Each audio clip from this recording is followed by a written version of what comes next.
Ladies and gentlemen, welcome to Something to Wrestle Whoa! With. What are you? What? What are you doing? What? Two things. One, that's my thing. I do the intro, but two, it's not even the right show. It's not? No, it's not the right show. I'll be Oh, nice. my I'm in a bad. nice mood. My You want to do bad. it again? My I'll bad. let you do it. I'll let you do it again. My I'll let bad, you do it. guys. My bad. My All bad.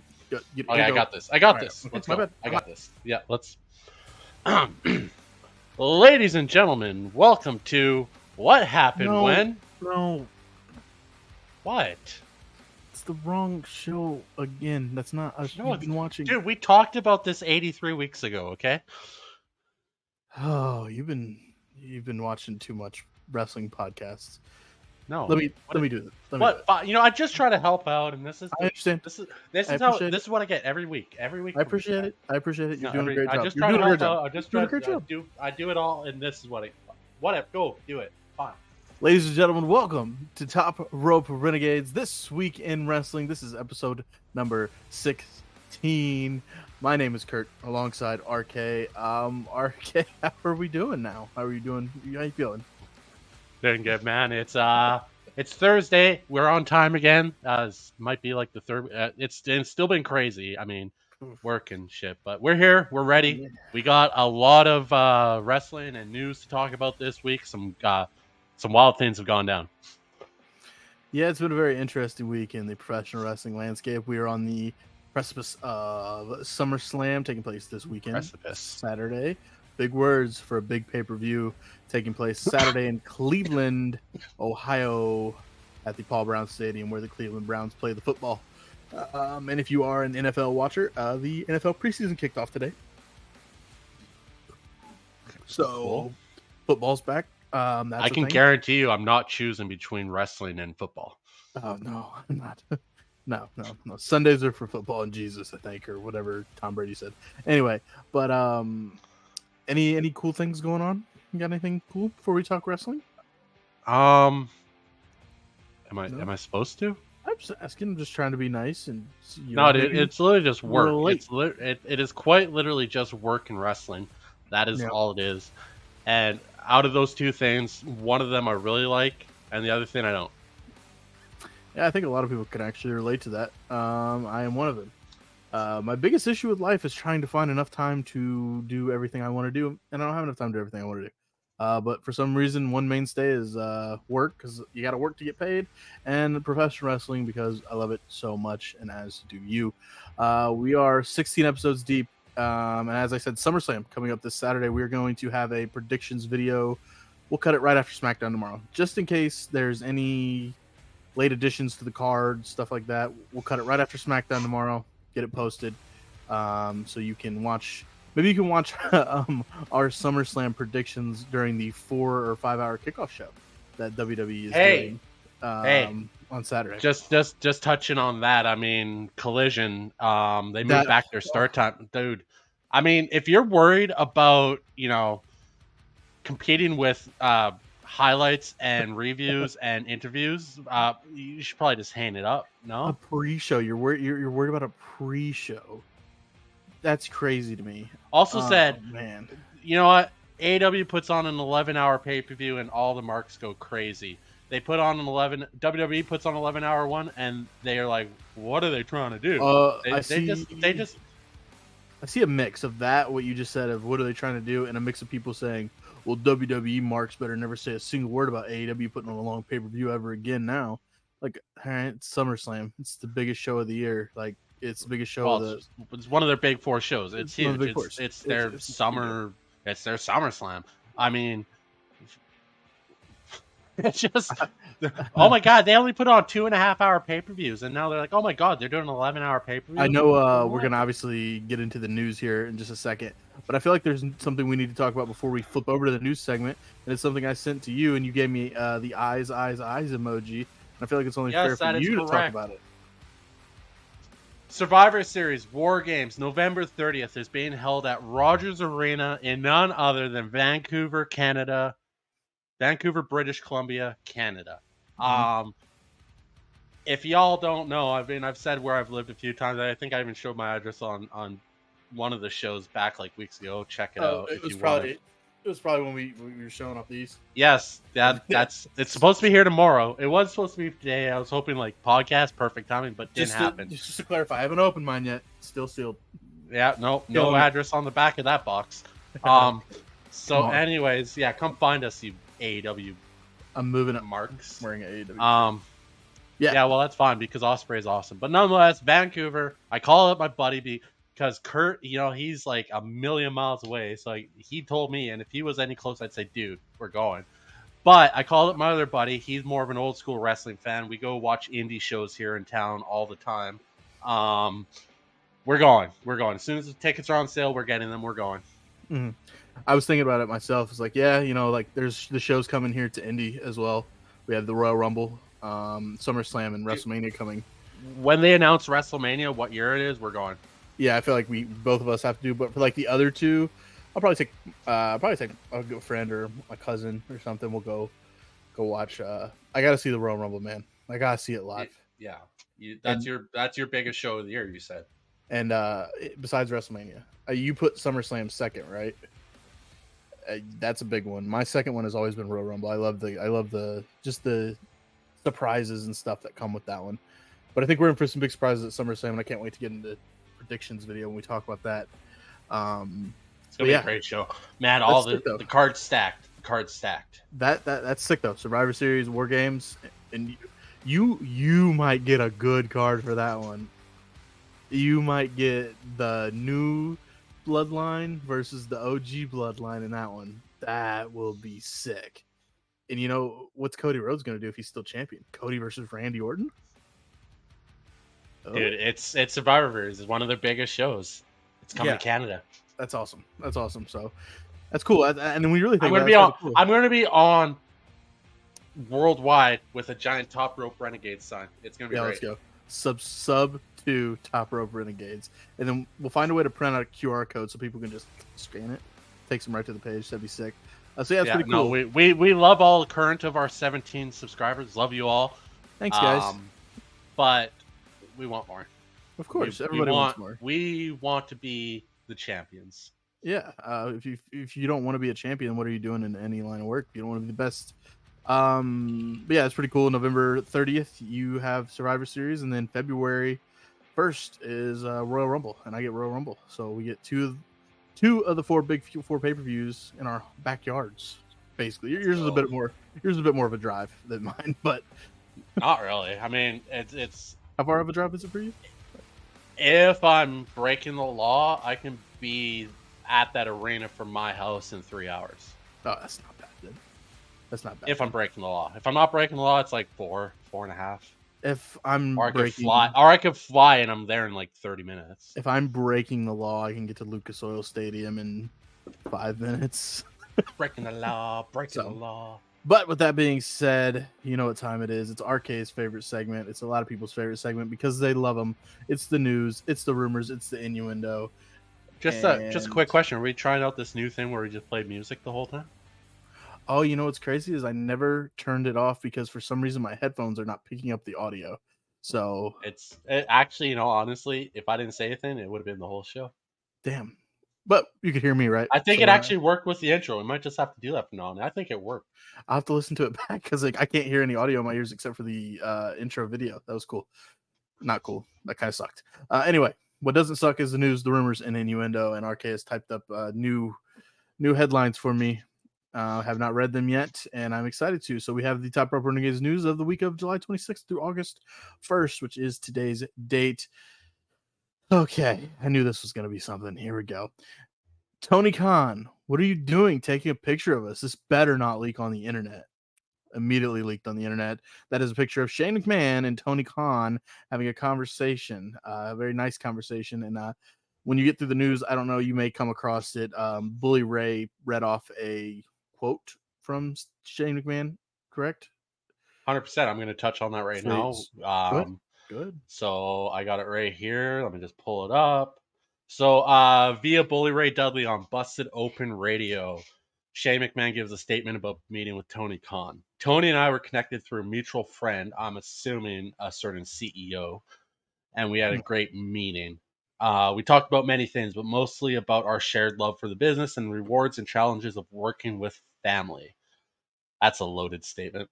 I congratulated him on the 5-year anniversary of AEW and look forward to how he evolves the business moving forward. It sounds like a very PR scripted response because it doesn't really say yes, no, we're in conversations about I want working to together. know It just who's the person that busted in that room and took that picture. Because dude, it was Tony Khan. This is like us scripting our opening, man. This is Tony Khan saying, okay, bust in scripting the their door. opening. We're going to be like, oh my God. And then you're going to leak it on the internet. This is fucking set up, man. It's bullshit.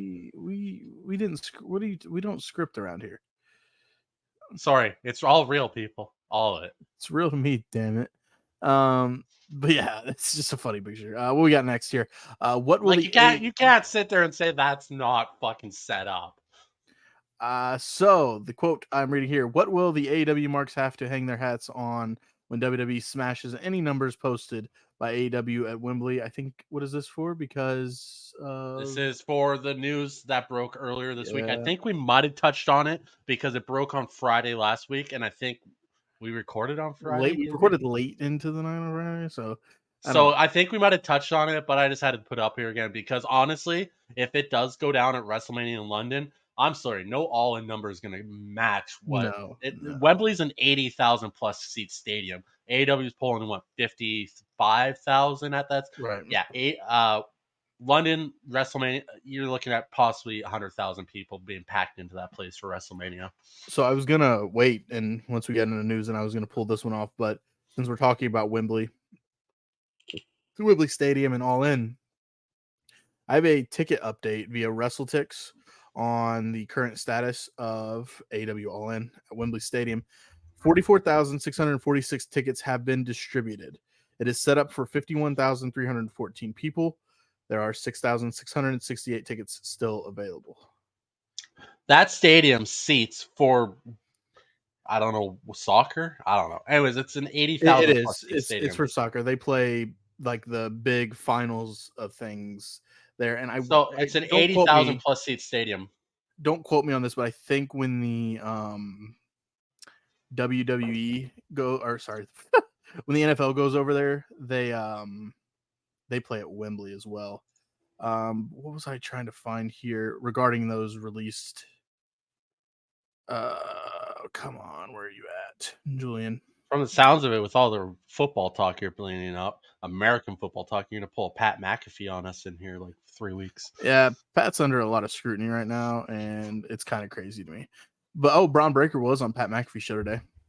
Yeah, you sent me that. I didn't watch it yet. I Oh, he just they had like a dude stage with a sign that said Zayn over Braun, Canada over USA, and they had Braun spear the guy. yeah, but nonetheless, I sent you something interesting. In the history of SummerSlam, every time the I found it. Intercontinental title has been uh, defended at SummerSlam, it's only been retained 3 times. Those 3 guys that have retained that title at SummerSlam Mhm. have been Razor Ramon, Edge, and most recently Gunther. So every other time the Intercontinental title has been defended at SummerSlam, it has changed hands. So starting So on the wall, anyways, that Braun's winning it, but this just kind of adds fuel to that fire. I want to go back to that Wembley Stadium because I found the tweet I was looking for. So the all-in tickets for Wembley went on sale 5 months before SummerSlam tickets went on sale. And all in, as I said, 44,000 You're gonna hurt somebody's feelings by saying these numbers. 44,646 tickets distributed for all in. There's 6,668 remaining. It's set up for 51,314. The SummerSlam tickets, and this is from WrestleTix 3 days ago. I assume I'm not being a fucking mark here, but I assume it's went down. But the tickets distributed for August 3rd, SummerSlam, 49,459. It's set up for 55,667. There's 6,208 tickets remaining still for SummerSlam. So I think there'll probably be more tickets sold for Wembley because that is August 24th. We still have so many weeks left for Wembley. But I know we're watching Dynamite last night. It's like holy fuck! It's still like 4 weeks out. What are they gonna do for the next 4 weeks? so they're at They already 49. they already reached the peak of all their stories because they're dumb. But So we'll see what happens. We'll see how many people, how many of those tickets get purchased last minute. I doubt. I mean, I highly doubt 6,208 tickets are going to get purchased within the three. This was 3 days ago, so it may be down lower. I don't know.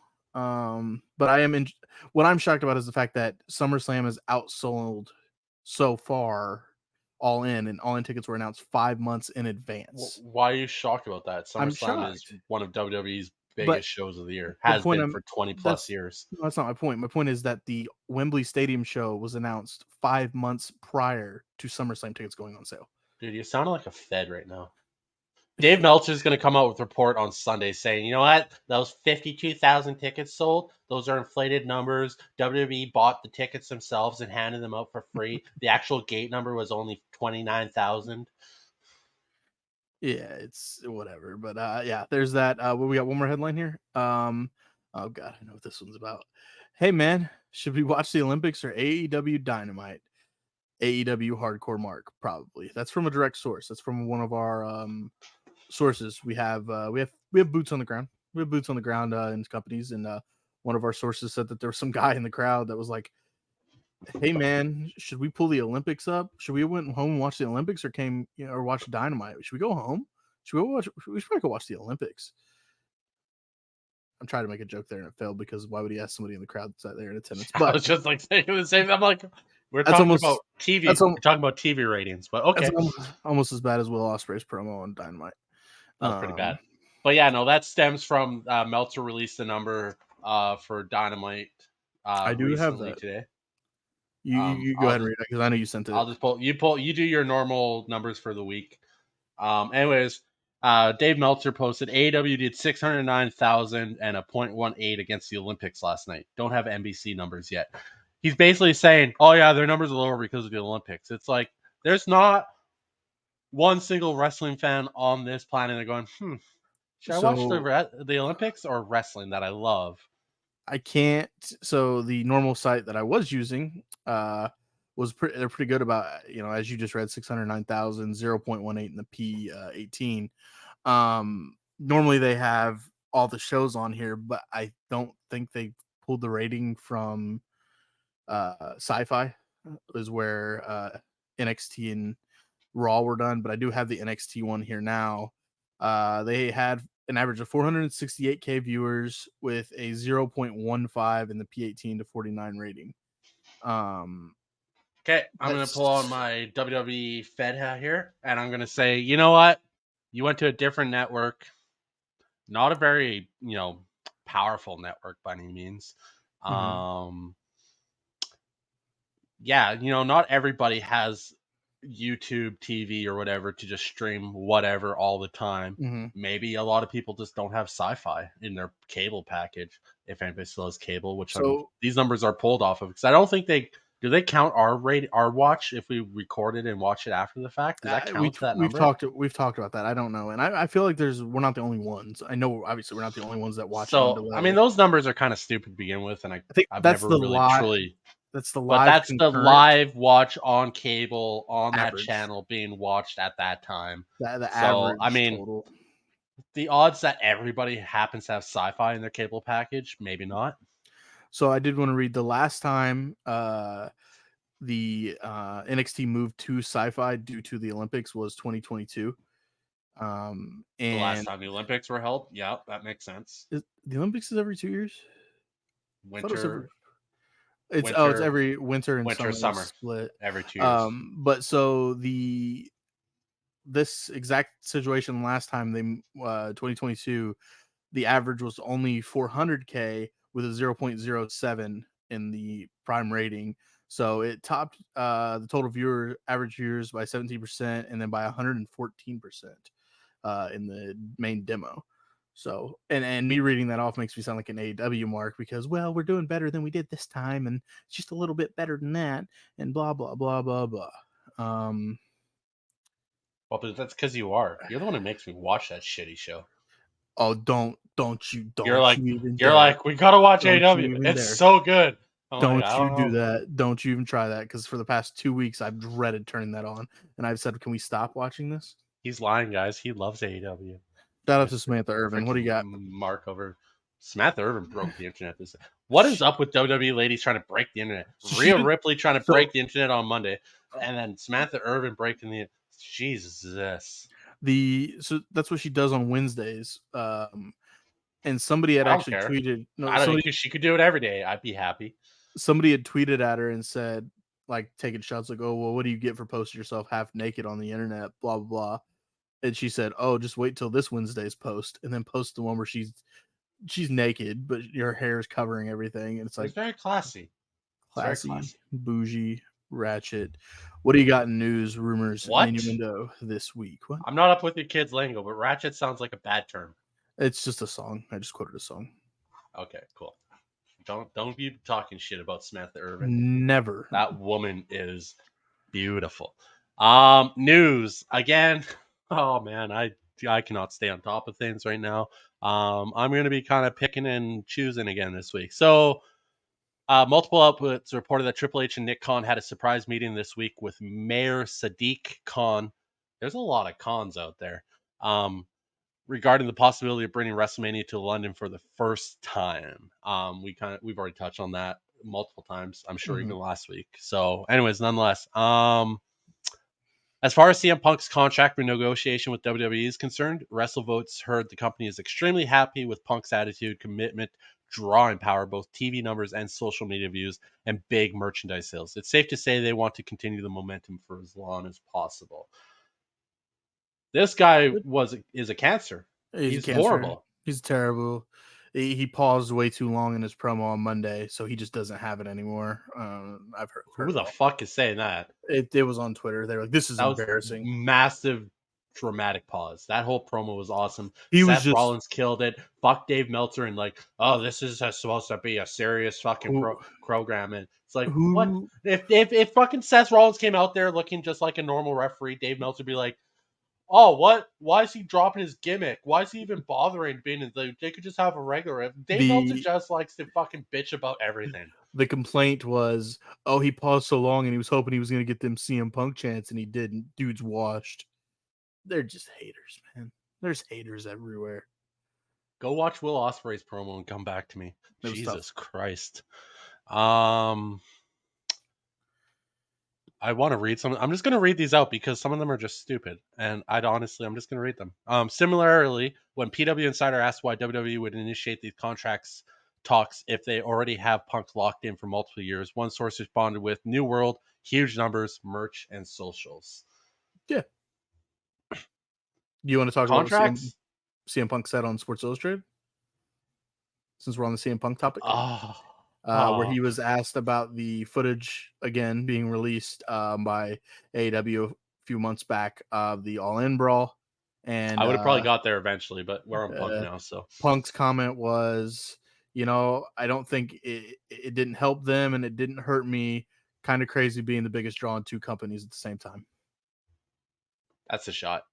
Of course. Um, in response to concern about Ilya Dragon, I hate that this is even a thing, but in response to concern about Ilya Dragunov's health after his match was stopped on the July 22nd episode of Raw, Fightful Select asked around and was told Dragunov is fine. It's No shit. storyline. It's storyline. This Oh isn't man, AW where you got to question whether a guy's actually hurt or not. come It's on, clearly Sean. part of storyline. Man, that one hurt. Like, yeah, it's storyline, dude. Why do we got to dig into every little thing and it takes away from the kayfabe? Like, can we not just imagine maybe for a second that Braun Breaker absolutely tore and ripped Dragunov in half, and by God, he broke him in half. Like, why can't we just have that anymore? I fucking hate it. Everybody's got to be asking every question about every little angle, and you just can't sit back and just. I get it. You're trying to be, Tom Brokaw of the wrestling community, internet sleuths, but just enjoy the show for once. Jesus Christ. Um, Fightful Select also indicates that Eddie Kingston was originally going to be involved in the Team AEW versus Mhm. Elite story at Blood and Guts before he got injured. That made Team sense AEW was because always planned to win the match, though. that made sense because Eddie was beefing pretty hard with the Bucks. He was. Anything would have been better than the Acclaimed. So, The question I raised then, who would you have put in the other Acclaim spot? Because he would have took one of the Acclaim spots, John Caster or Moxley. Bowens. Where is Moxley? It's actually in the news. We'll get there. Okay. But yeah, I mean, I got nothing. Holy okay, shit. whatever. I got nothing. I got no news. Insider mentioned that former WCW World. It's kind of funny they name it like this, but it's true. It's so true. Insider mentioned that former WCW World Champion David Arquette was visiting backstage at this week's AEW Dynamite taping in Nashville. He is former. He is. Horrible storyline. You can thank Vince Russo for that one. Hey, bro, relax. That's my guy. He follows me on Twitter. Hey, bro. Following up on Pat McAfee's news that he's returning to ESPN's College Game Day, the Wrestling Observer says it is expected that he will be pulled out of announcing WWE once the football season begins. We talked about this. Could he not be both? We did not talk about this on last podcast, but I read something that's not true. Well, it's Dave Meltzer, so I'm gonna dig. Dave Meltzer says. I'm gonna see if I can find that real quick. Okay. According to WRKD, what the fuck is WRKD Wrestling? I don't know.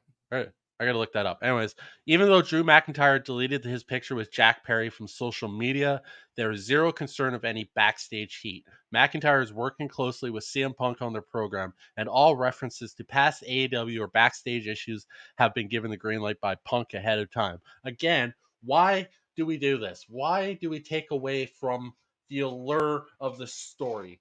It's really starting to become annoying. Like I do want to know this stuff, but I don't. I would love for kayfabe to be real again. I'm going to say that so many times. It's never going to happen. We are forever going to know every little angle of every little thing, whether it's real, whether it's not, who's hurt, who's not hurt. Takes away from it. It's not quite the same as it was back in the greatest era ever attitude, but nonetheless, Kurt is very into that. Okay, cool. PW Insider reports that WWE Hall of Famer star Beth Phoenix is no longer under contract to WWE. I definitely mentioned that last week. You did? Yeah, because I was scrolling through my normal, stuff. You did. And that was a while back. That was a week ago. So I definitely remember doing that one. Yeah, she's gonna show up. Maybe when Edge comes back on AEW TV, if Edge comes back. Maybe. I mean, what's she gonna do? The women's division AEW is already so stacked with all the best wrestlers and all of women's wrestling that where would she fit in?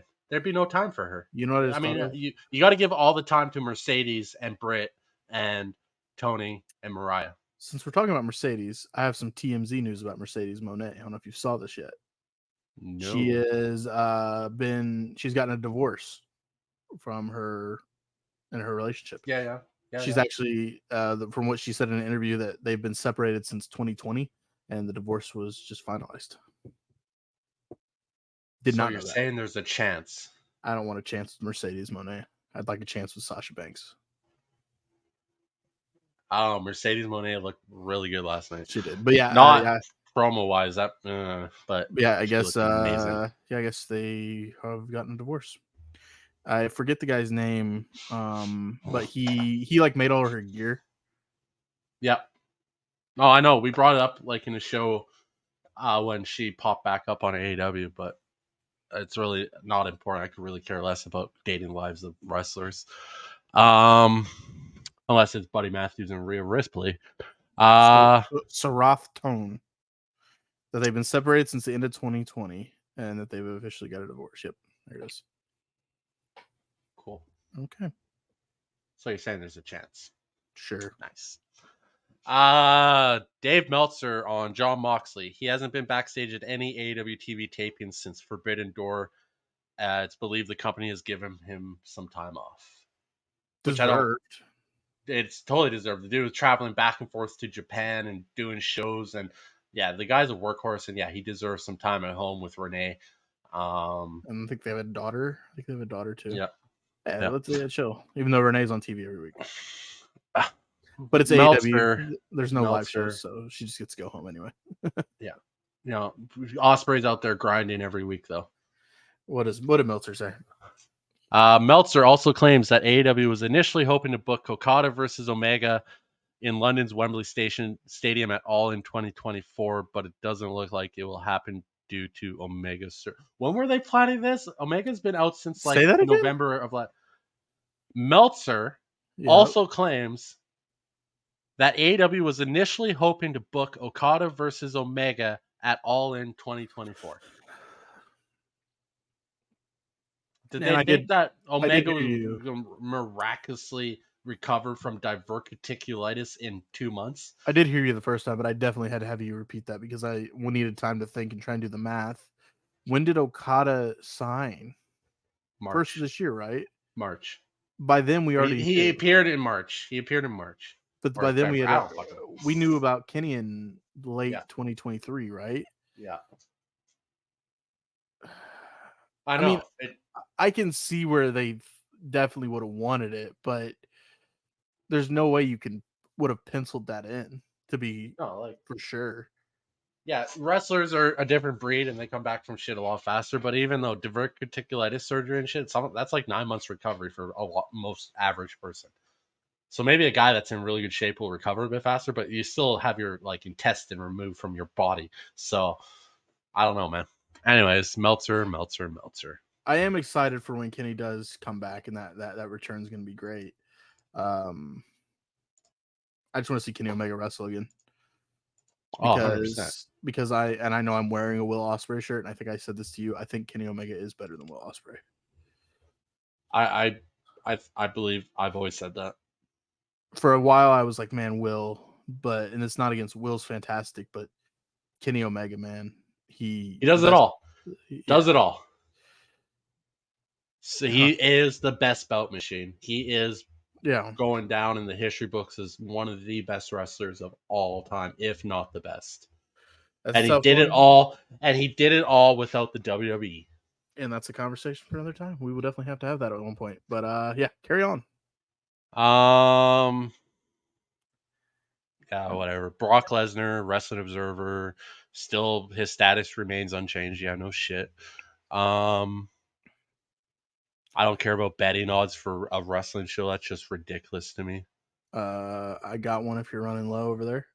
I'm not. I'm just going through these. I could read all these Uh, out, but some of them are really stupid and they come from Dave Meltzer. via Chris Lingetel. I don't know if I can say that right. He's the EVP of Talent Relations and Head of Communications for the WWE.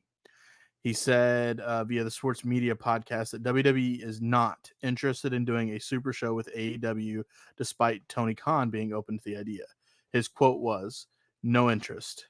There's no shot there that's being fired. It's just to say the answer to your question is that no conversation has been had in relation to that. They're not doing a super show with AEW. Stop asking." WWE and AEW Super Show? Yeah. No, not a chance in hell. Tony Khan will put a fake face on. He won't ever do that. He Well, knows the Tony, damage that would do to his company. right. Well, Tony's been at. Will we do it? We'll try it. No, he wouldn't. It would damage his company even more so than it already is. Because here's the thing: they do a super show. Whose production's going to run that show? Not WWE. AEW's. We just watched the lights go out on Dynamite with no explanation. Listen, if they're smart, if AEW is smart, they do something with that, and they have the lights go out again next week, and you make a story out of it. You said the key thing there. If they're smart. So we'll see what happens next week. I don't know. That was just weird to me. But yeah, Maybe Tony watches our show and he'll be like, light bulb. Damn, these guys are onto something. What do you got? That's stupid too. All these stupid ones I don't want to read are from Meltzer. Shocking, right? I can give you one. No, Another one. I got some. Right. Just this is my thing. Why do you got? I know. I'm trying to help, just like you tried to help do the intro. No. Yeah, and well, you're fucking it up too. I'm just kidding. Ronda Rousey told TV Insider that Netflix put in an offer for her biopic, and she's working on a second draft right now. This is as bad as Dave Meltzer. I'd watch it. I actually, for sure, I would watch if it. Her UFC career was something else. She broke barriers for women in UFC long before she did. I remember watching her, rise, and then watching the quick fall of Ronda Rousey. Yeah. Holly Well, Holm head WWE kick. didn't. Yeah. Holly Holm head kick. Amanda Nunez beat the shit out of her, and it was just kind of curtains at that point. But she changed the game for women in Without UFC. a doubt. Without a doubt. Blah. That's same news. Fucking again. Meltzer just regurgitating old news.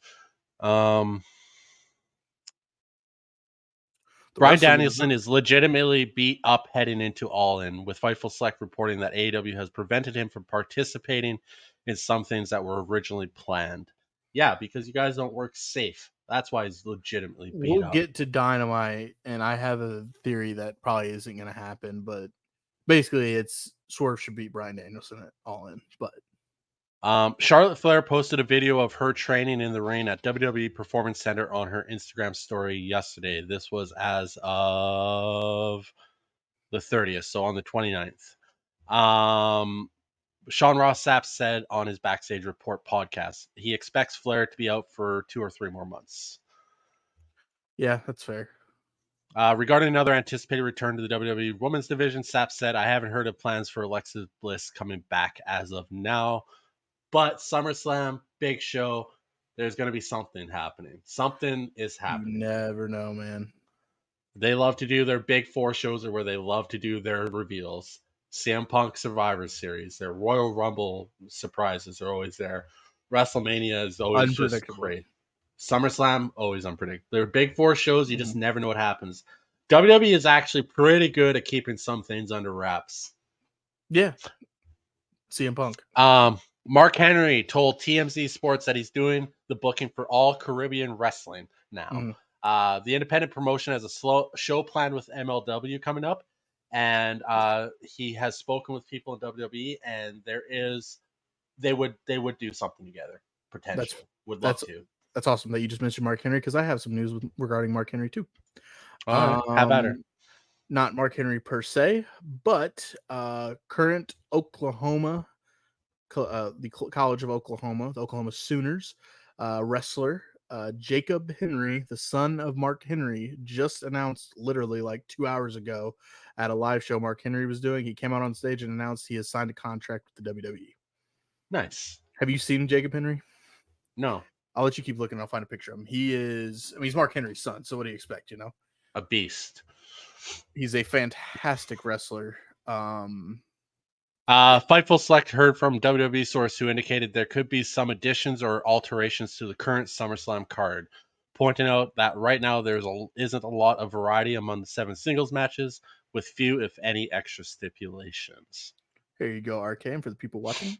That is Jacob Henry, the son of Mark Henry, who has officially signed with the WWE. I think he's going to do his college career, and then he will be ready to rock and roll in the WWE.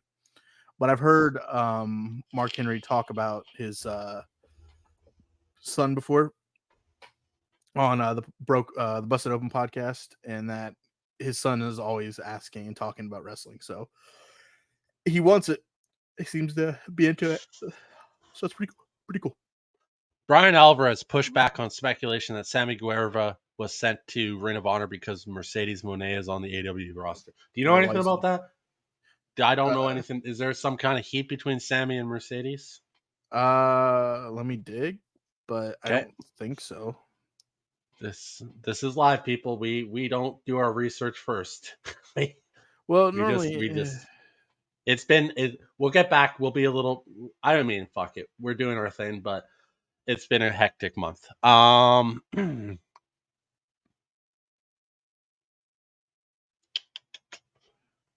Earlier this week, AEW Bryan Danielson involved to trademark his phrase "yes, yes, yes."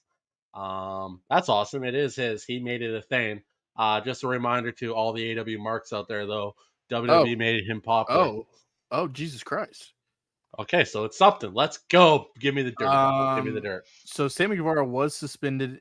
He's been suspended a couple times by AEW, but in 2020 he was suspended because comments that he made in 2016 had resurfaced, where he referenced to Mercedes Moné, Sasha Banks at the time, in a quote that said he wanted to just go fucking rape that woman.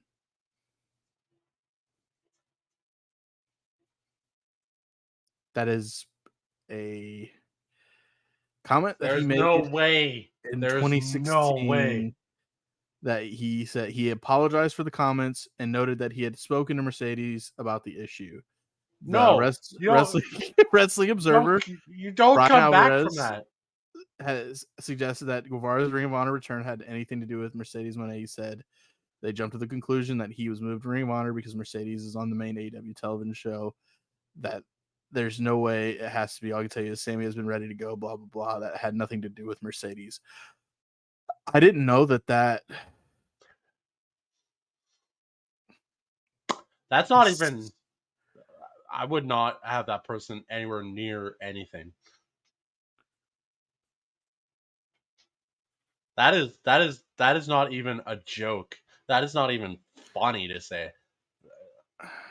I need to find that tweet That is that's or wild. whatever it was. Back Sorry, to wow. sorry, Back to what sorry to break that one. Just that deep, but Jesus Christ, I wow. That mean, is how is that guy even on anything? Fucking what's his face and all these other guys can't wrestle ever again and this guy's wrestling? Get him the fuck out of there. Oh my god, David Starr, all that shit. Like this guy's still around for saying something like that? That's wild, man. Oh my lord. Wow, I'm just that's that that's not cool. That's not even funny. Look, I there's some really, sexist shit that can be said that I think is hilarious. That's not funny. That's not even a joke. That's wow. Um he literally said that. That's crazy. Wow. Carry on with your news. You don't say shit like that, man. That's wild. that is I don't even know where to go with that, man. That's how's that guy ever I mean, people make mistakes, but that's not even there if something in your head doesn't say that's a bad thing to post on the internet, you're just messed up. You're I'm sorry. No, that guy should be gone from I'm against canceling everybody for everything they say. I say a lot of stupid shit, but that's just something different. Wow. Um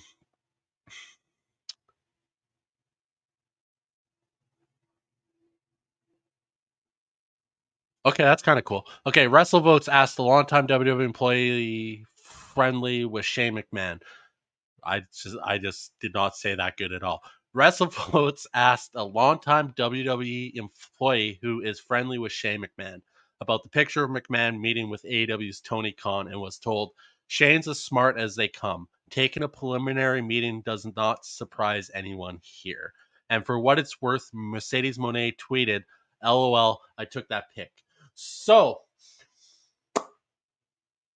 obviously we already knew that Mercedes because she put on her own vlog, whatever is that still a thing, a Mhm. while back that she ran into Shane at the Right. airport, and so when it was said that a mutual friend introduced the two of them to each other, it's obviously Mercedes, and now Mercedes even going, "Oh, I took that pic."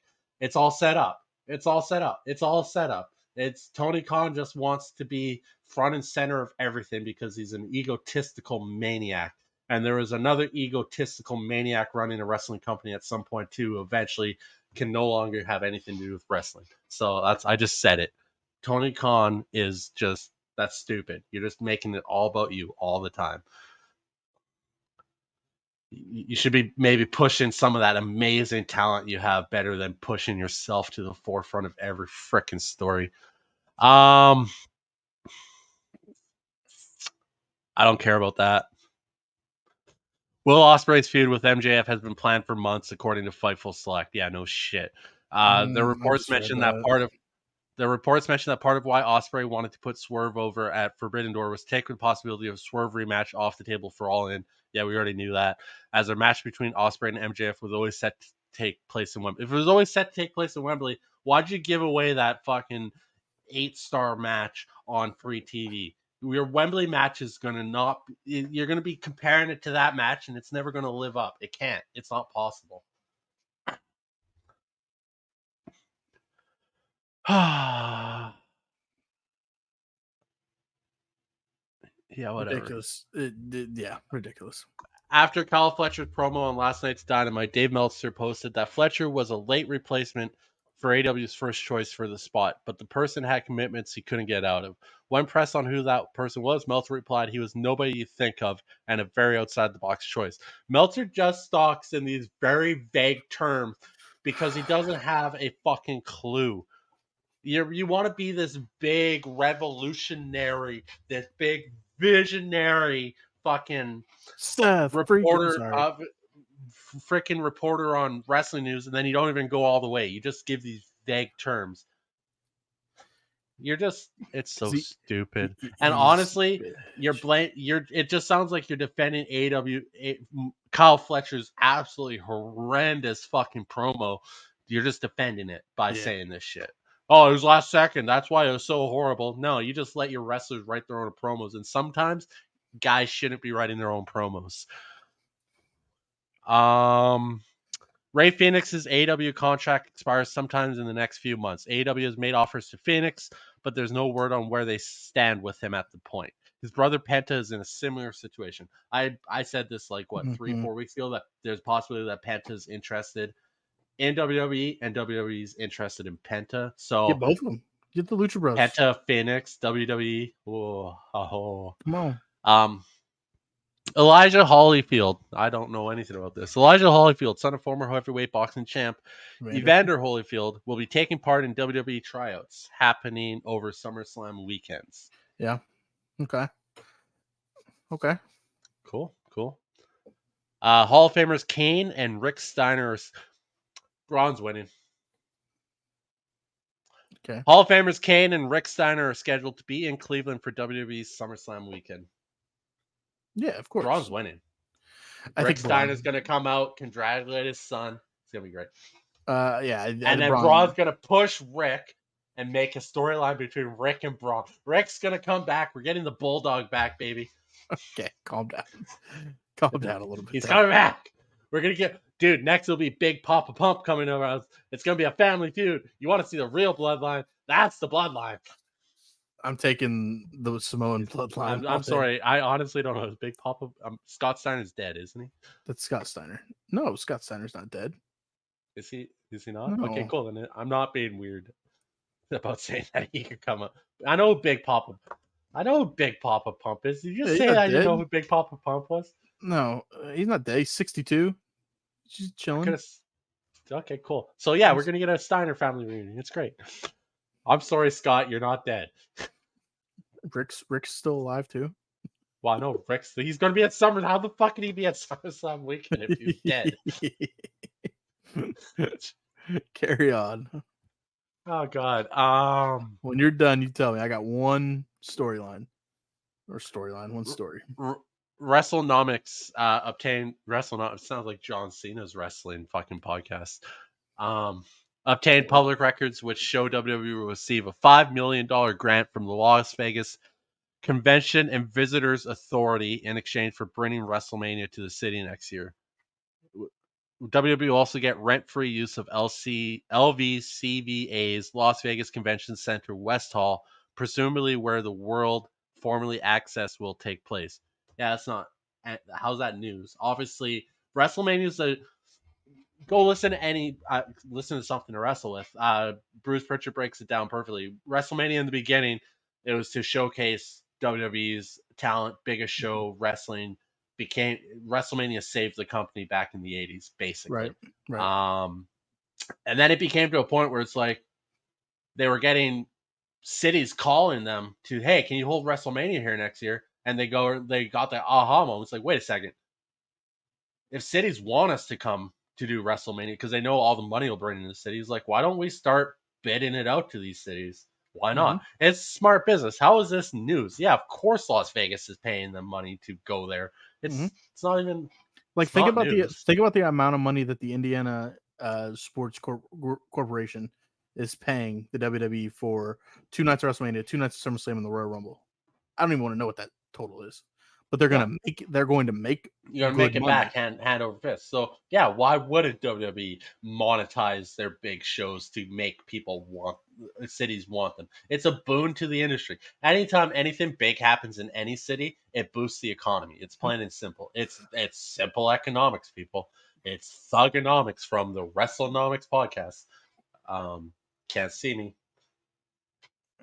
That's it. That's all I got. News. The Oh only one. nope. Stop. Pause. I got pictures that reminded me of a couple things. There was one. Uh If it's the one I have, I'm no, gonna I be lied. upset. I got nothing. I'm done. Okay. I don't know if you saw this one. Then I figured you may have. If you would have saw it, you would have talked about it. The WWE and TNA have reached an unprecedented agreement over Joe Hendry. This No, I have is not seen this. the source via the wrestling mat with Joe Hendry. He was on the show. And here is the quote. I'm going to read the full quote. It's not long. It's long. It's long. TNA Wrestling have worked it out with the WWE where I can appear on TNA Wrestling as a contracted talent. I can appear on NXT and I can train at the Performance Center full time and do indies and do signings. This is unprecedented. It's never been done before in the business. So thank you to TNA and WWE for figuring it out. I have no ego when it comes to getting better. That's why I'm training at the Performance Center. I'm never just going to rest the skills that I've got. I'm always trying to build to do something more. I'm very grateful to TNA Wrestling for giving me the opportunity to do that. I think I'm collaborating really well with management, and I think we're putting ourselves in position to do historic business for TNA. That's a quote from Joe Hendry. Okay, so he said it. That is historic. Never in the history of WWE have they allowed any talent, let alone this kind of uh, collusion with TNA. I'm about to sneeze. Okay, no, we're good. Okay. And then to allow their talent work on indies. There's a story Rikishi back in the late '90s, and that guy had been at that point the longest tenured, one of the longest tenured. He had signed like back in '89 with WWE, and they had a whole bunch of different gimmicks from. Anyways, nonetheless, he got injured. There was a timeline. They wanted him back. He refused to go see the doctors and everything.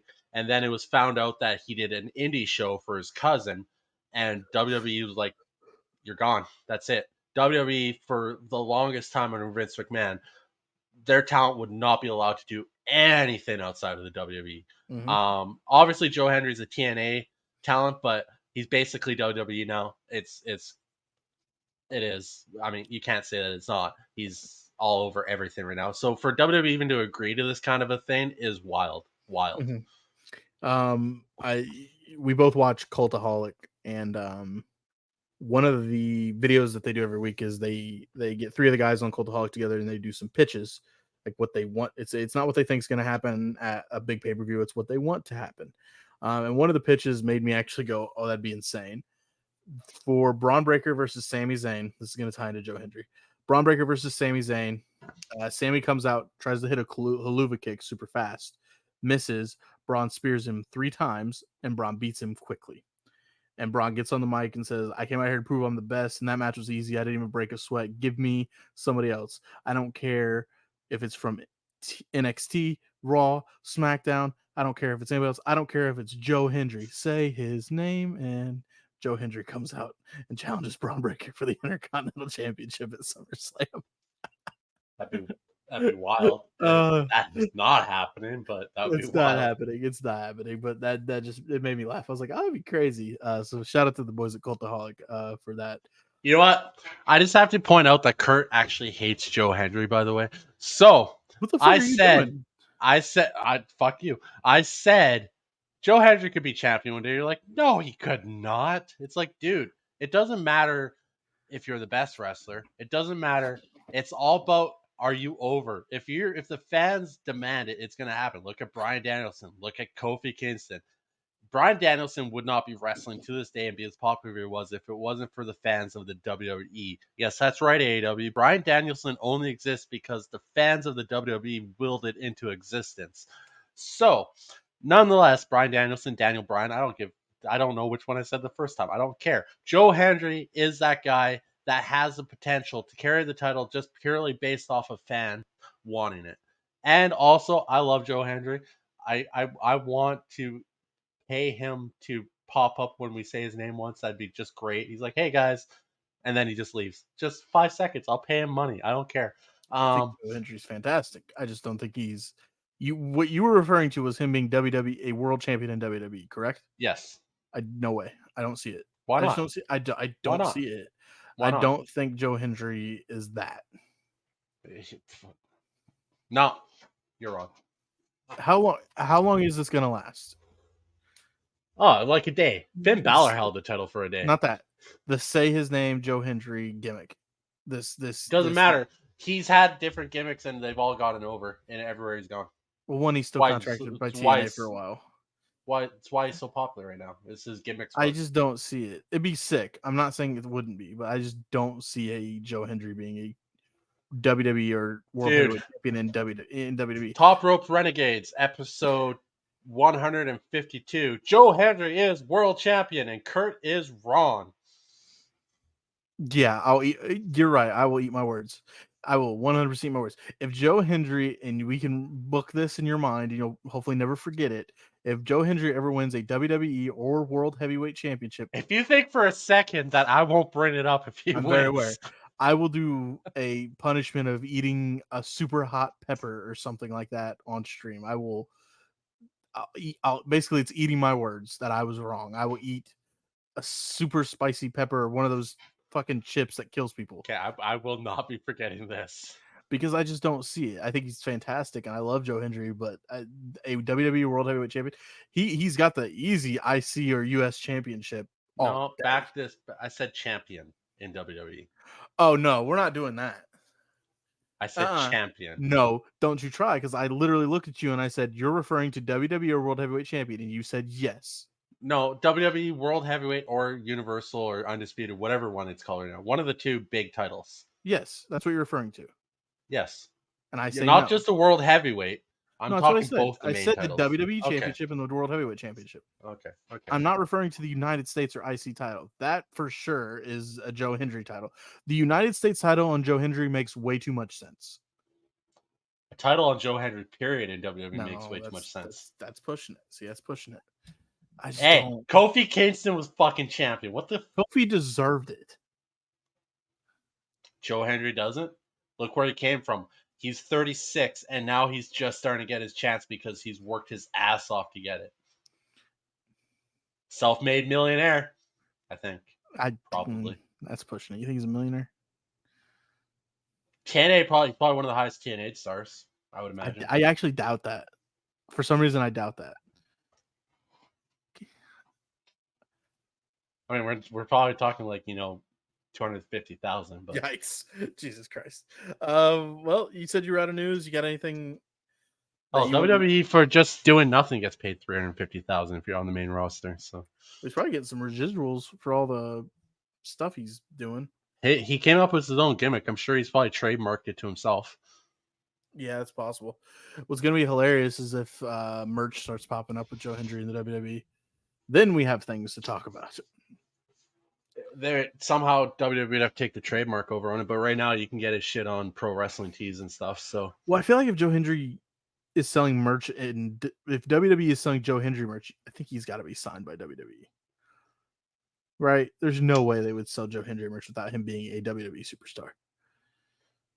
There's got to be some kind of quid pro quo with at this point? with TNA. This is because TNA would have to get a cut of that. 100% they would, or unless Joe Hendry owns the trademark to it, then Joe Hendry takes all the cut of it. Oh my god! He's been running this gimmick. He's been running this gimmick since he was in. Hey, Nick Khan, I know you're listening, so hear me out. You need to get a partnership with TNA and do WWE X TNA shirt lines. And I'm really just saying this because I want a TNA WWE. What WWE needs to do, because I probably wouldn't, because that shit's pretty cool up there. But WWE needs to do a crate of WWE shit. Oh, I'd cancel the pro wrestling crate in a heartbeat. I'd get both. Why wouldn't you get both? Yeah, it's not a bad deal. That shit's pretty cool that we got on the last one, and I can't wait to see what we get tomorrow. You wanna see? No. I almost watched an unpacking video from July, not realizing it was for the new one. I was like, "Oh wait, fuck! That's I don't want to know what's in that." We have a hint of what's in it, but yeah, that's the news. That's the news. The rumors, the innuendo. You got any rumors swirling around in your head that you can think of? Why do you do this to me? No, am I supposed to know something right now? No, I just kind of figured you were gonna go on the spot and make up a rumor. Oh, John Cena is going to win the Royal Rumble. It's been confirmed by a close source within WWE. I can't name names because it's my source. But Johnson's going to win the Royal Rumble, and he's going to beat Cody Rhodes at WrestleMania for the I know WWE Championship. Yeah, I And know what then source. at SummerSlam, it's going to be a triple threat between Reigns, Cena, Rollins, well, Punk. That's a battle royale. That's a fatal 4-way. Fatal 4-way. Yeah. The both belts, winner takes all. And Johnson is going to have the World Heavyweight and the Universal Championship by the end of SummerSlam next year. So he carries them both to his final match in December. Yeah. Which he won't lose. He'll relinquish the titles at Hall of Fame 2026. Yeah. And your source, I think I know what your source you're talking about. Very reliable guy, honestly. Absolutely. Or he girl. Tells me everything. Can't tell you. Okay, we're leaking a little bit too much there. Leaking a little bit too much there. Who your guy is? So, reliable source. With that being said, let's go to the recaps of the week. We have SmackDown, we have NXT, we have Raw, and we have Dynamite to get to, but we are going to take a quick little break. We'll be right back with the SmackDown from July 26th review. Stay tuned. Ladies and gentlemen, welcome back to Something to Wrestle With. We're not doing that again. No. We're not doing.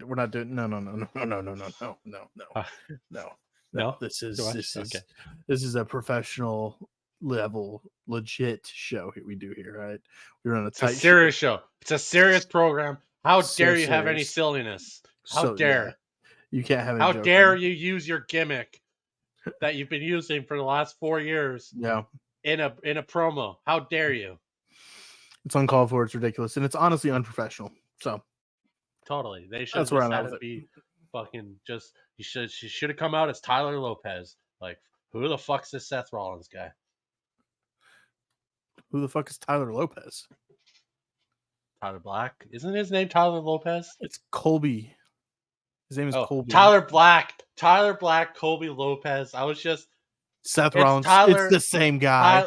Tyler Seth Lopez. That's his name. Tyler Seth Lopez. That's his name now. Oh my gosh, I thought it was Colby Black. You just said Tyler Lopez. Yeah, Colby Black. This is WWE SmackDown from July 26th.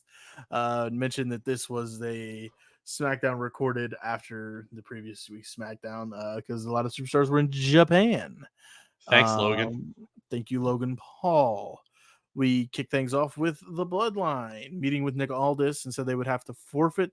Nick telling him that they have to forfeit their spot in the gauntlet match because Tonga Loa got hurt. His eye, he's wearing an eye patch. And the response was that Solo will take his place and that it will be, that Solo says that Jacob Fatu will take his place. It'll be Tama Tonga and Jacob Fatu representing them in the tag match. Are you reading from that fucking shit site again? Fightful. When Nick Aldis approved. We get Who writes this shit? Before his match, we get an LA Knight promo backstage where he promises to teach Santos Escobar some history, and he would teach Logan Paul how to get his ass kicked. The promo immediately runs right into the match with LA Knight, Santos Escobar. LA Knight's going to pick up the win here over Santos. What did you think of the opening match of SmackDown? This match was actually pretty good. Yes. I remember at one point saying, you know what, Santos can fucking go. If he just dropped this LWO fucking bullshit, it'd be not Legado del Fantasma, whatever the fuck it is. They can keep the Legado thing, but like give him some stuff. Like it's Judgment Day when you think about it. Like they're Judgment Day, but they're doing their own things. But that's a whole different. I do love watching the Hispanic members of the roster do a good tilt-a-whirl backbreaker. That's always fun. In homage to probably the greatest tilt-a-whirl backbreaker user in the history of wrestling, Eddie Guerrero. Every time that man did that tilt-a-whirl backbreaker, it's so pretty, man. Rest in peace. Rest in peace, Eddie. It was a good match. It was a good match. It was a nice use of Escobar to boost up Knight, and yeah, it worked well. After the match, Logan Paul and Santos attacked LA Knight. It ended with Logan hitting a frog splash on LA Knight, leading to this would be 2 weeks before SummerSlam. We'll have a SmackDown. If LA Knight doesn't win this match at SummerSlam, I'm done with WWE forever. Done. Yeah, and I'm not getting into the political bullshit here. But Logan Paul's under a lot of fire right now for a tweet he had put out today. In the Olympics, there was Don't even go. I You know. know I what I'm don't. talking about. Everybody who knows about it knows about it. Who doesn't know about it, you don't need to know about it. It's dumb. It's stupid. We're not getting into it. Basically, Logan didn't do his research and jumped the gun with the tweet, and he's been under fire by a lot of people. In That's this all it day and is. age, honestly, you shouldn't post anything on social No, media at all. you shouldn't. And Logan was in the wrong, but then he did do a follow-up tweet and say he was wrong and explain, yeah, he fucked up, and people are still calling for his head, saying that WWE should fire him, this, that, and the other. Just as Pat McAfee should have been fired after his comments about the opening ceremonies of the Olympics. Yeah, we're not getting. Give a fuck. Not getting into the political side of things. Logan Paul. I'm just saying that Logan Paul needs to lose, and it has nothing to do with anything. It's just LA Knight deserves to be fucking champion. Here is my question for you before we carry on. Logan Paul mentioned he will be having a Mr. Cleveland with him in Ohio for SummerSlam. Who will be that Mr. Cleveland? Who do you think? Now, you may not know much about Cleveland, so I guess I'm going to have to take this one, aren't I? I do know that the Drew Carey show was done in Cleveland. Drew Carey, WWE Hall of Famer, is from Cleveland. A couple of names that come to mind are obviously his brother, Jake Paul. The other one I was thinking... I've never heard Jake Paul called Mr. Cleveland. No, nobody... I think he's just referring to somebody from Cleveland. It might be Jake Paul as the heel way to do it. He's Mr. Cleveland, you know. There's a couple guys also. Machine Gun Kelly is from Cleveland. He has done stuff in the past with the WWE. Yep.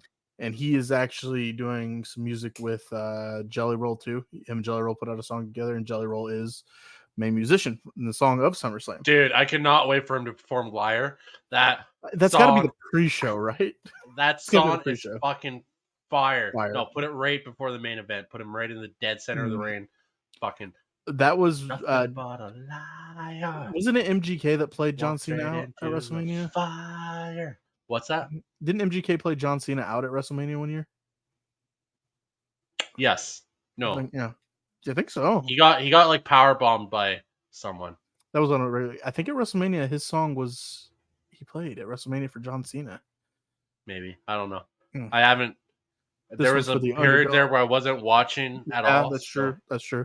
Nonetheless, MGK, you know, he's a pop artist now because Eminem killed him. No, I don't care. I'm defending MGK. Buried. You're gonna disrespect my guy like that. Buried. Wasn't fucking buried 10 feet underground. He wasn't fucking buried. He wasn't. He got buried and he released two MGK's diss was better than Eminem's. He disappeared. If you look at the YouTube views for MGK, his spike came with Eminem buried. It's because people dick ride Eminem like crazy, and I love Eminem, but MGK, his diss was really good. Eminem's was good, and MGK was already starting this pop punk stuff. But anyway, I'm gonna defend my guy. No, you're not right. You're not right because you cut me off and you're louder. You're not right because you cut me off and you're louder. He said MGK stopped rapping because Eminem buried him. I thought Canadians were supposed to be nice and respectful. You're just a dick. All right, you just don't want to hear me out. Anyways, I do like MGK. I actually, he has a movie. He has a movie that's actually pretty good. Was the tattoo one? The one where he was giving tattoos, or was he just a cameo in that one? It was just cameo. His movie that he did, it's kind of like, it's just a silly movie, but it's kind of throwback to like 80s style, like buddy stoner movie, but it's called Good Morning. Check it out. I actually enjoy the movie. It's Pete Davidson in it, Megan Fox is in it, a whole bunch of other pop punk rappers are in it and shit. I was just gonna mention I know MGK's did some weird career path things, but now he's on a different one where he is back rapping and doing other music. He did a song with Jelly Roll, kind of country vibe, but he apparently has found God, and he's very it's weird. I like MGK, and I don't know. He's gone away from that demonic shit he was doing, that weird drinking Megan Fox's blood shit. That was a different time. That stuff was fucking hardcore, man. He was hardcore. He was hardcore. But yeah. MJK is a different character. I do enjoy some of his shit. He was in Bird Box, wasn't he? Rap, yeah, he was the weird role, but Rap Devil is actually an amazing fucking diss track. It was a diss. He probably just should not do it against the GOAT. Eminem's still mentioning him though, so it's like it's clearly stuck with him. Yeah. Have you seen that yet, by the way? MGK lives in Eminem's head rent free. Okay. Well, why is Eminem still bringing him up? Have you seen that though? The where he did like a Eminem brings up everybody all the time because he did a sit down interview with Marshall Mathers and Slim Shady and like a couch thing. Yeah. And one of the things was Slim Shady looked at Marshall Mathers and said, "MGK fucked your mom." And Marshall Mathers said, "Yeah, he did, but guess what? That's your mom too." It's like, what the fuck? All right. Anyways, back to wrestling. Love Eminem's the GOAT. Can't argue it. Actually, one last thing. Eminem, only rapper in history to go platinum in 4 different decades. He is a legend. Byron Saxton interviewing Naomi after Blair Davenport attacked her last week. However, Jade Cargill and Bianca Belair interrupt to motivate Naomi and say that she would handle Davenport the same way that they were going to handle the unholy union of Alba Fire and Isla Dawn on next week's SmackDown. Byron Saxton interviewed United States champion Logan Paul, who said tonight was a first taste of what was going to happen to LA Knight at SummerSlam. Paul then declared that LA Knight was not ready for him. I think he's being a good heel. He's being a good heel. Great. Yeah, he's not. I have nothing against Logan Paul. I think he's actually doing phenomenal in his role. Mm-hmm. LA Knight just deserves to have a title. He's worked so hard and he's over as shit. He's getting that big pop at Cleveland. In Cleveland, even though Logan Paul's the hometown boy, LA Knight's he's getting the big pop. We have. Oh, I go to indie shows, and it's just as a fan of wrestling, you cheer for the fucking baby faces and you boo the heels. Even if you like the heel, you're still booing them. Because booing in a way is cheering the heel. It's wrestling. That's what you do. If you boo, the worst thing that can happen to wrestlers get no reaction. Yep. If you're booing the heel, you're cheering for the heel. That's exactly what you're supposed to do. Bianca Belair and Jade Cargill come to the ring to call out the unholy union of Alba Fire and Isla Dawn to get their titles back. Dawn and Fire attacked them from behind, but Belair and Cargill stood tall as they threw Isla Dawn onto the outside onto Alba Fire to close up that segment. That match is officially happening as we speak tomorrow on SmackDown for the WWE Women's Tag Team Championships. We get a video recap of the WWE's tour in Japan, followed by Terrence Crawford meeting with the Pride's Montez Ford, Angela Dawkins, and B-Fab. So here's my question. If Bobby Lashley's leaving, is it still going to be the Pride, or are they just going to go back to the Street Profits? They weren't introduced as the Pride last time. I know. I'm reading off the thing. They are always the Street Profits, though, when they are. Dude, Sean, you're on Sean Ross Sapp's site, right? It's Fightful. I don't know who their article guy. That's Sean Ross Sapp's site, right? Yeah. You need to tweet your boy and tell him to fucking get better writers. He'll try and roast me and be cool on Twitter. That's what he fucking does. He thinks he's really cool and he can fire back and roast people. But if you get an upper hand on him, he won't say a word. I think he's a good guy. I think he's good at what he does, but he's kind of a little bitch sometimes. But I know Triple H buried him in a press conference. He wasn't really directed. Maybe should. Oh, he was definitely directed at it because there was a Fightful quote that was said, and Triple H. Well, maybe first you should get your news from reputable sites. So Terrence Crawford meeting with the Street Profits ahead of the Profits participating in the tag team gauntlet match that was to follow. Crawford wished them a good luck and said, "I'll be watching." Tiff Stratz, Miss Money in the Bank, and Nia Jax are talking backstage where Stratton guaranteed Jax that she would never cash in her Money in the Bank briefcase on her, and she was going to be focused. They need to be focused on getting their revenge on Bayley and Michin later in the night. Let's get through this number one contender gauntlet for the WWE Tag Team Championships. First teams were Baron Corbin and Apollo Crews taking on Legado del Fantasma. Corbin and Crews picked up the win there. The Street Profits came out to beat Corbin and Cruz. Street Profits then took on Pretty Deadly's Kit Wilson and Elton Prince, picking up the win. Then came the Good Brothers, Luke Gallows, Carl Anderson. They also fall to the Street Profits. Street Profits are on a roll until, of course, the final team is the Bloodlines, Jacob Fatu and Tama Tonga, who defeat the Street Profits with a beautiful moonsault from Jacob Fatu onto Montez Ford. And if you want to hit on a couple things from the gauntlet, sure, but man, Jacob Fatu just looks fantastic in the ring. Jacob Fatu is a different animal, man. This I match need was that. better. Him and Roman face off. Oh, bring it. This match was better than I was expecting because these gauntlet matches can usually just not work because either they're like quick pinfalls and stuff, and they just feel rushed and chaos ensues, and that's not always a bad thing, but it's not always a great thing. There was some time in between the pins and the matches. Each segment felt like they got basically a full match out of each one. It felt like each match was a full match. It worked well. This is a huge boost to Fatu and Tama. Beating a pretty established team as the Street Profits. I would love to see the Street Profits get a little bit more love. I sent you a thing this week with Montez Ford and Bianca Belair on their TV show they did. Montez Ford is a superstar. He is hilarious. He's good. He does crazy shit. He needs a push. I don't know. You said maybe he doesn't want to leave a tag team. I'm sorry. Almost every wrestler in the history wants to be that number one guy. If you don't, then what are you even doing? Yeah. Yeah, I get it. Your buddy, maybe your best friends with Angelo and whatnot. But if it comes down push or shove, and you can be a top tier single star, you got to do it. You're not in this business to not be the top guy. I think Montez has it. I want to see it happen one day. He has it. He's amazing. So this was a great match. But yeah, the Bloodline, Jacob Fatu, man, that dude is legit. Every time he's out there, he just looks amazing. A man that size should not do the shit he does. Everything he does is flawless. He looks so fucking good. He is everything that they wanted Solo to be. Think about it. Yeah.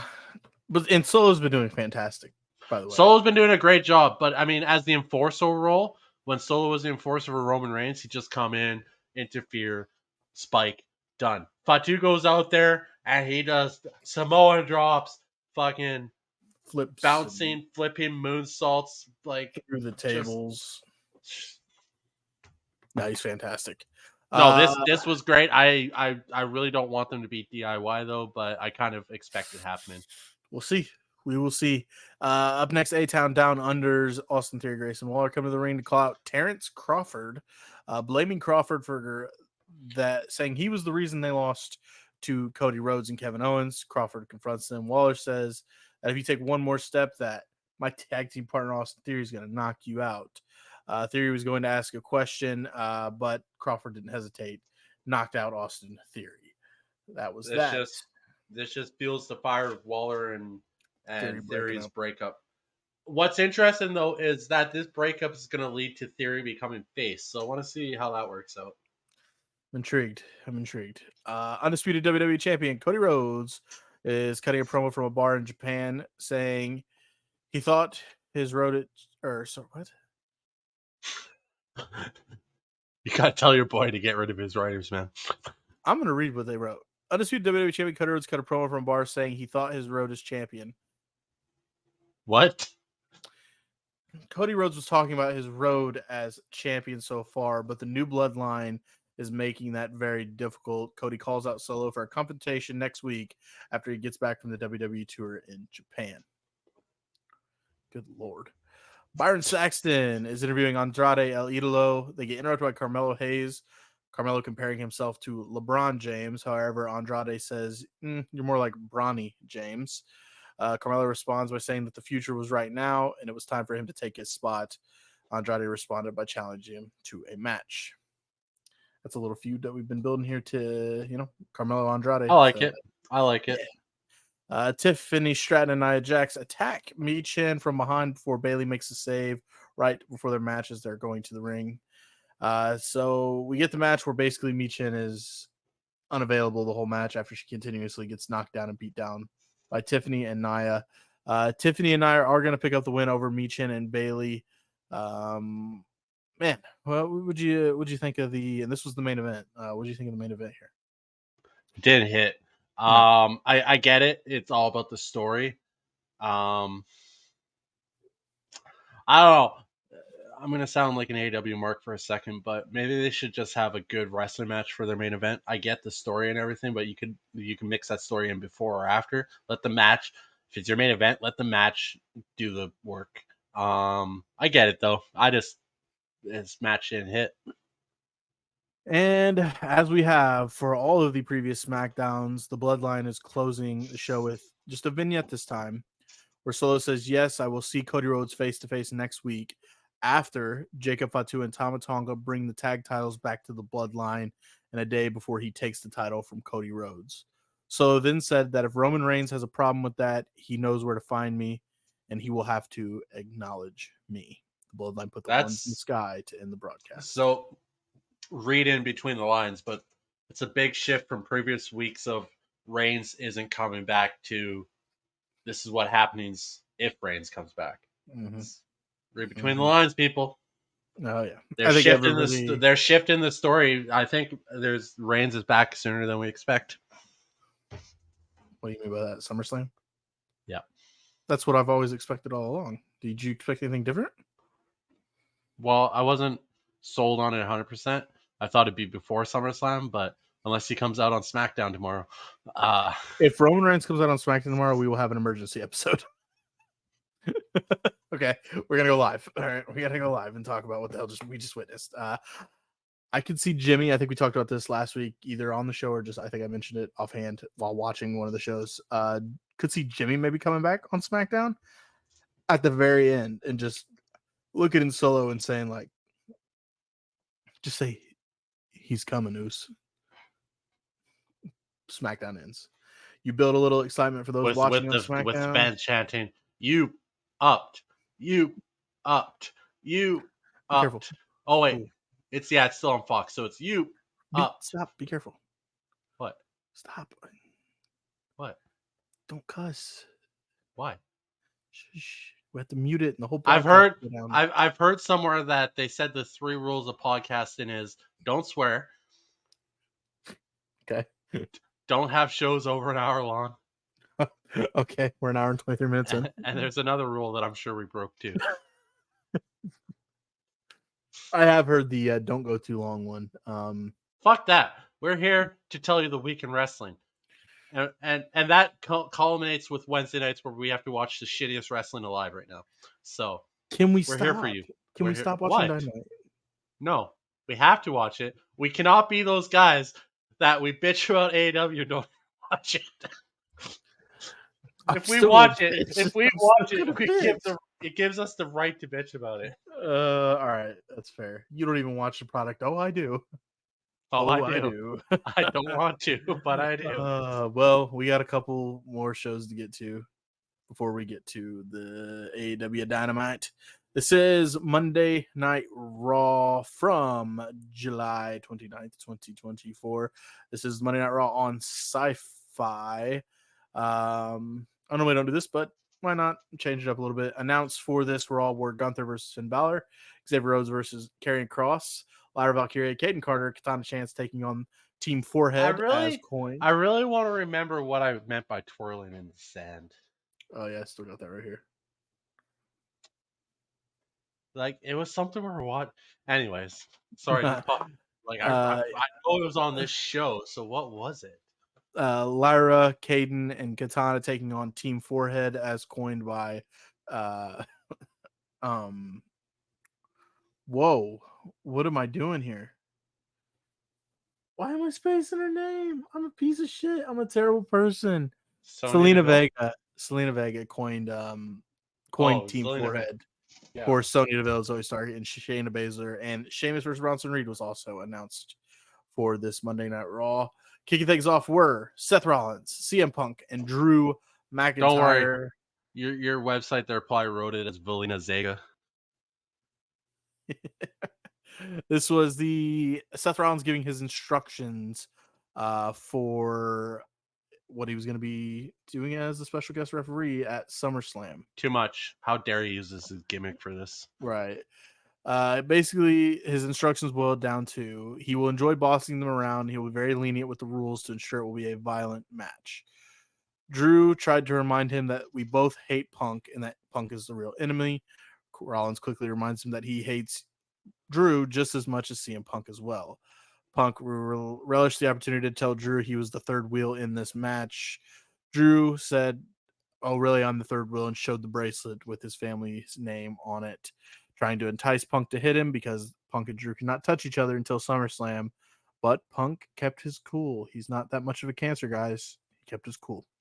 What do you think of the opening segment and the referee instructions?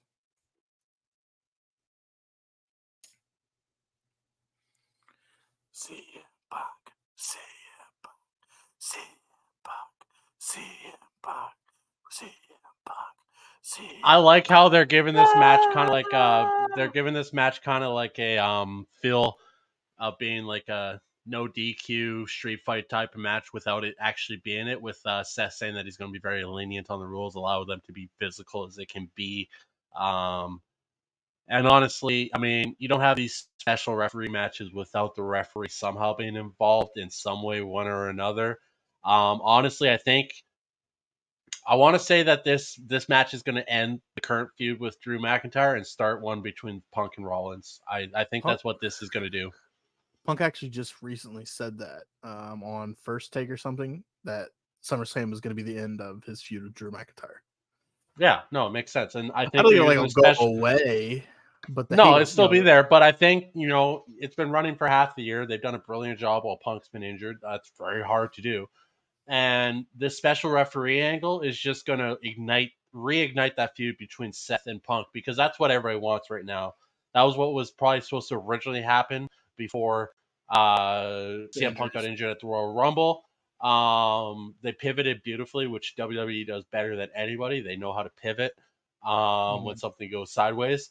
But I think in the end, what we want is CM Punk, Seth Rollins, because that was the whole angle when CM Punk first came back and Seth cut that amazing promo of how he will not let CM Punk back into this business and be popular again.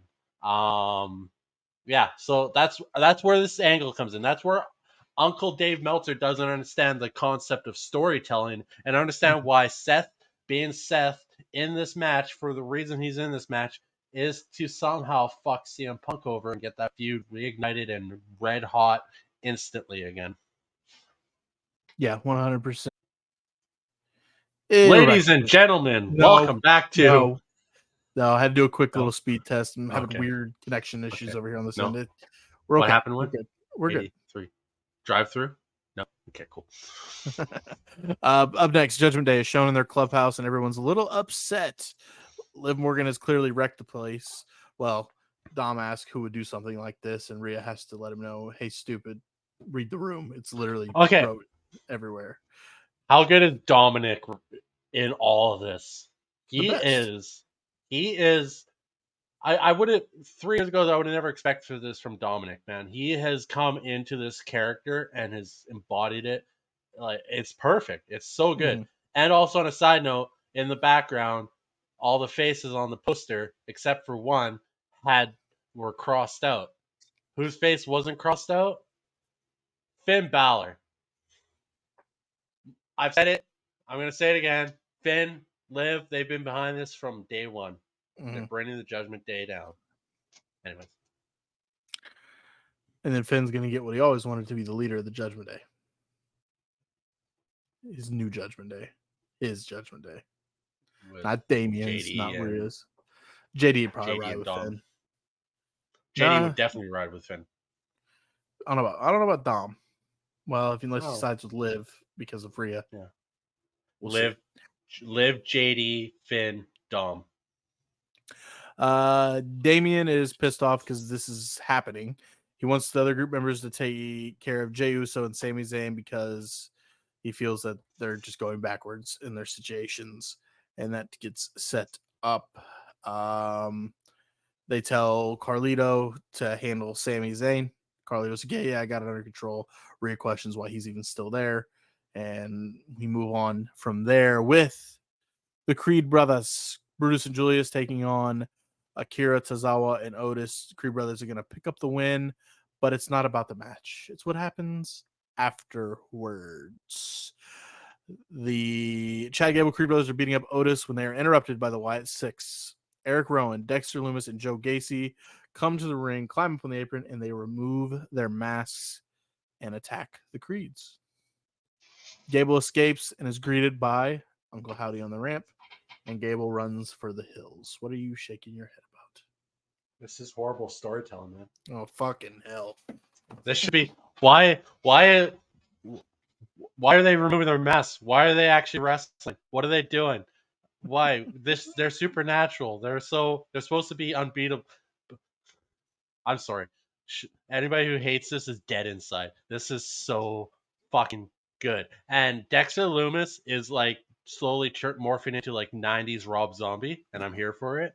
And Joe Gacy, let's fucking go. And that little pop-up power bomb with Joe and Dexter for so cool. Eric Rowan just looking like a beast. They're doing their things.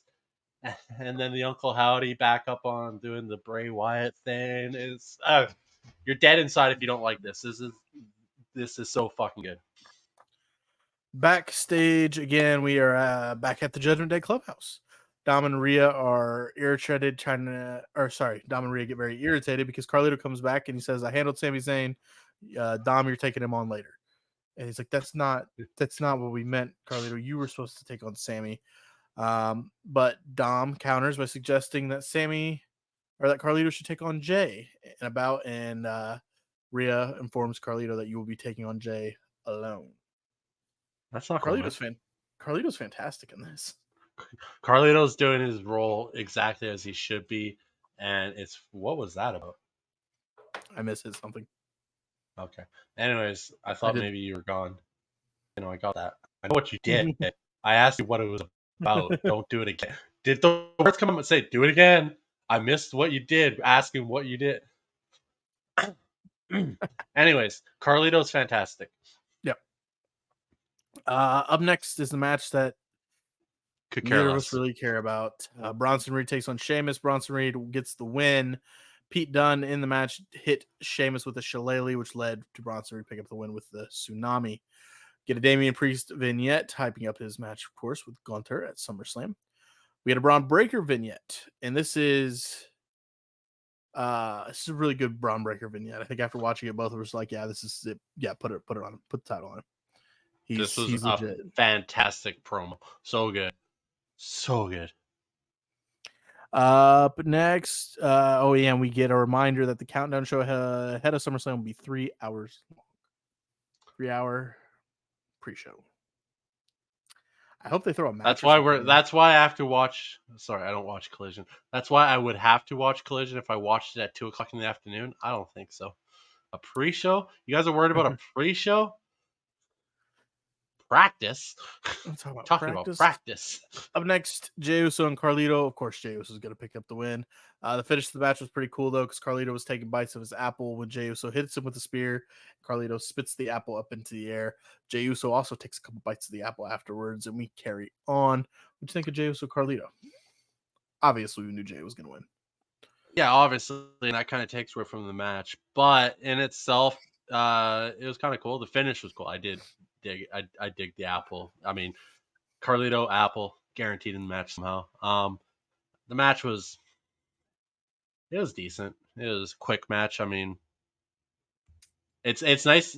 Sometimes it's nice to see a match without any shenanigans, and it's a clean win. Sometimes it's nice to see that. Whoever's writing this, correctly. I got to find new sources.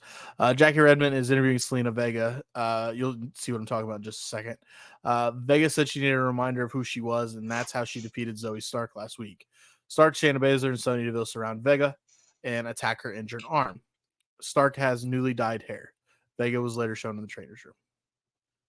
Why do we care that Zoe Stark has newly dyed hair. Fightful. I noticed that and forgot about it because I'm like, oh yeah, whatever. She has like brunette hair now instead of pure blonde. Whatever.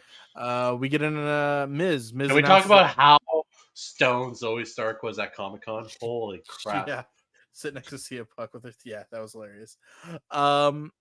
Miz announces that he is hosting SummerSlam, which R-Truth comes over and he's, well, what do I need to bring, dog? And so Miz is hosting means R-Truth is also going to be right there with him hosting, I think. I can't wait for that. Karrion Kross, Xavier Kathy Woods. Kelly wants orders as well. Yeah, she. And if Kathy Kelly asks for orders, you're Yeah, get her bringing out fucking orders. I've never had hors d'oeuvres in my life. I don't even know what Yes, those you are. have. What are they? Appetizers, dude. It's an That's what appetizer. hors It's like d'oeuvre. little finger foods. Oh yeah, I love some good finger foods. Karrion Kross, Xavier Woods. Karrion Kross picks up the win over Xavier Woods here. I'm gonna say it again, and just as you will say after I say this, please come on, Karrion. I need Karrion to get over because I like Karrion. Okay, so there's one thing I noticed in this match. I love Karrion Kross. I want him over. I want him to go full him and Lexus. They need to fully tap into that, just that dark side of their personas. The crowd was into this. Karrion Kross was getting some reactions. He hasn't always gotten these reactions, so I think it might actually start being it might actually start it's starting to catch on. So I'm hoping that it momentum gains and he can start getting more and more reactions from the crowds. I think that's where the boys like Bruce and Trips and Michael Hayes and all those guys they pin that off the crowd reaction. Like I said before, no reactions, the kiss of death for a wrestler.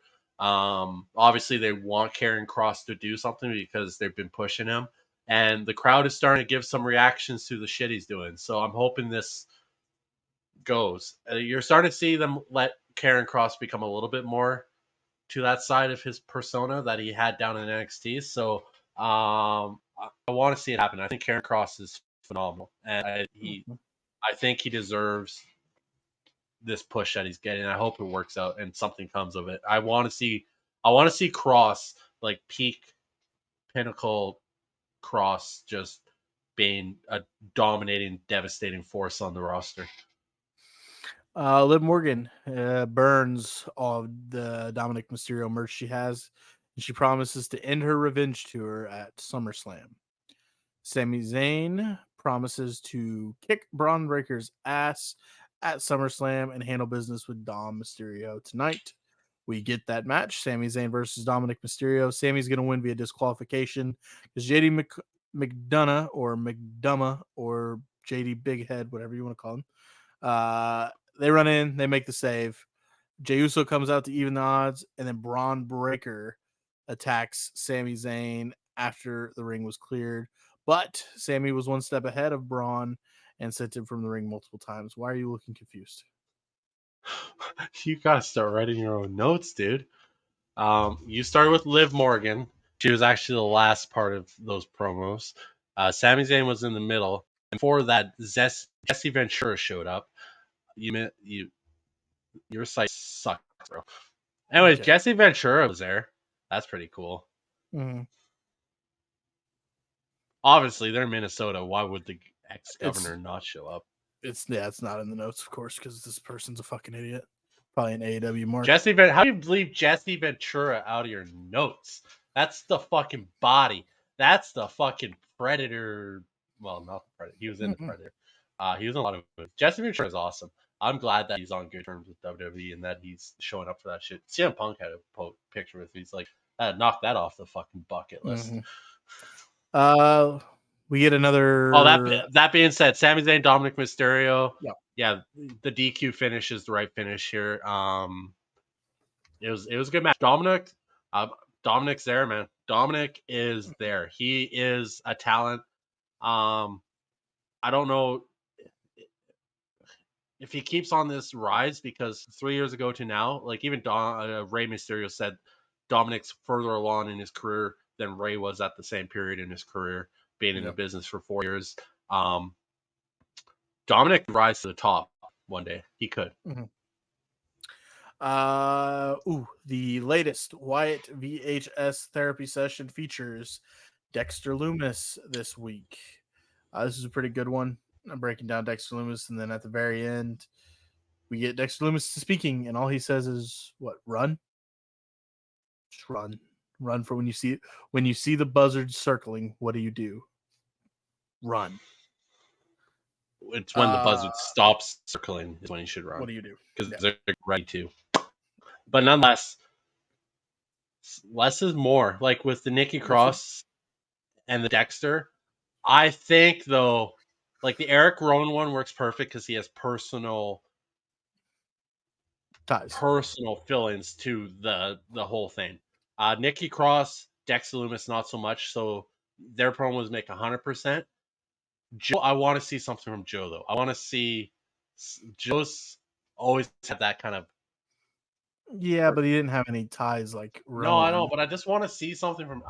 I think Joe is the most interesting character in this group, and I don't say that lightly because they're all extremely interesting. It's like minuscule in between. I want to Fair. see I why get, Joe's a part. and I want that's to see probably why your Joe's. I get Nikki 100%. I get Nikki.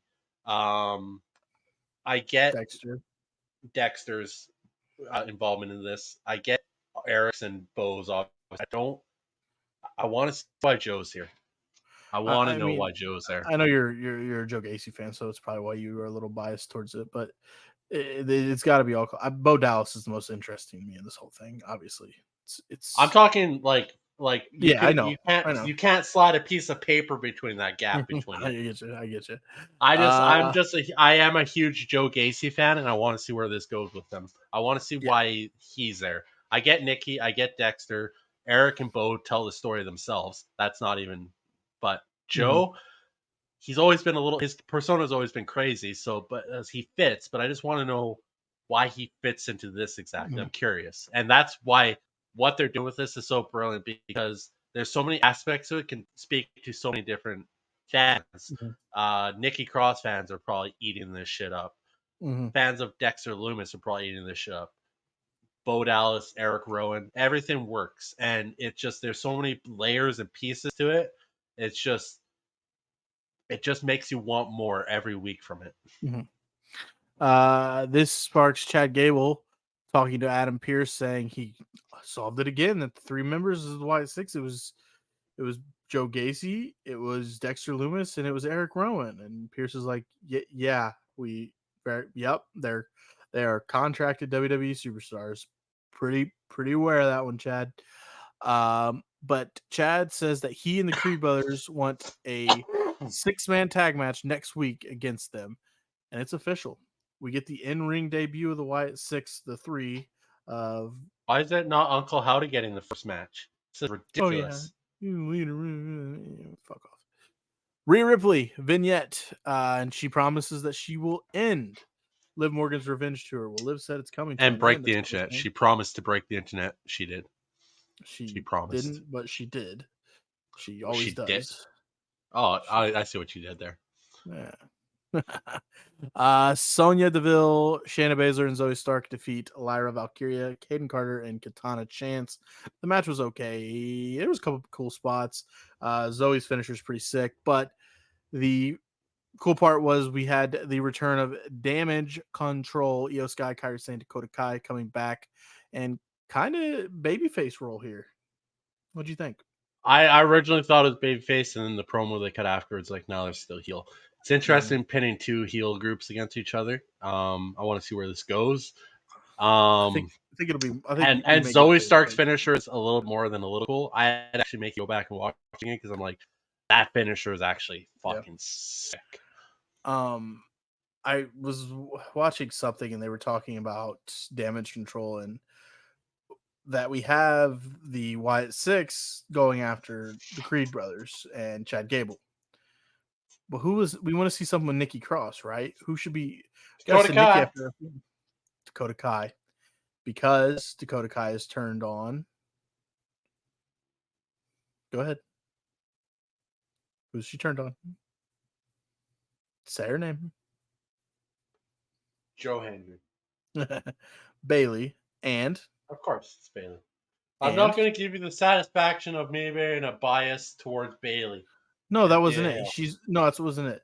Dakota Kai, Okay. she's turned on No, Bailey, she obviously. betrayed Bailey. 100% she betrayed Bailey. And she's betrayed Tegan Knox in the past, who she said that was I like wouldn't family. know much about. So Tegan was like family to her. Bailey was like family in Dakota in Damage Control. And why are the Wyatt Six going after Chad Gable? Because he betrayed his family. So there's somebody possibly for maybe Nikki can go after, but I don't know. I really don't know yet. I know. I'm here for fucking Nikki Cross doing the crossbody on Gable. Mm-hmm.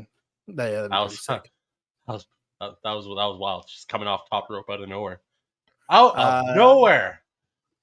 I'm not really skipping ahead because you did already mention it. They did cut a promo backstage with Kathy Kelly where it made you go, yeah, they're still kind of heels here. Dakota Kai challenged Sonya Deville to a match next week in that promo. Gunther is featured in a Shayna Baszler. This says Sonya Deville, so I'll believe you because I'm going to believe yours. Gunther in a vignette runs down Judgment Day, basically just tears Judgment Day apart. We get one final vignette with Judgment Day where Finn Balor insists that he will face Gunther alone and that after SummerSlam that the group was going to get back on track. Finn's going to soften up Gunther for Damian. That's what he's doing. The seeds are there. Main event time. Gunther, Finn Balor. Gunther, he's going to win the match with a sleeper hold here. This was a really good match. I'll let you take it, and because you said you had a really good point you made while watching this match, and if you don't remember it, damn it, I'm gonna have to remember. Yeah, you did. Well, dude, I say a lot of shit, so you're gonna have to refresh my memory on this. Fine. This was a really good example of. Oh yes, I got you. Okay, there it is. Yeah, I know. This is actually, and I've said in the past, I don't like it when guys go up against Gunther and they try to play his game, and then it just looks kind of like it just gets boring because it just becomes. I mean, not as boring as Jericho and Suzuki, but it gets there because you got these guys trying to chop match with Gunther, which you're just gonna lose every time.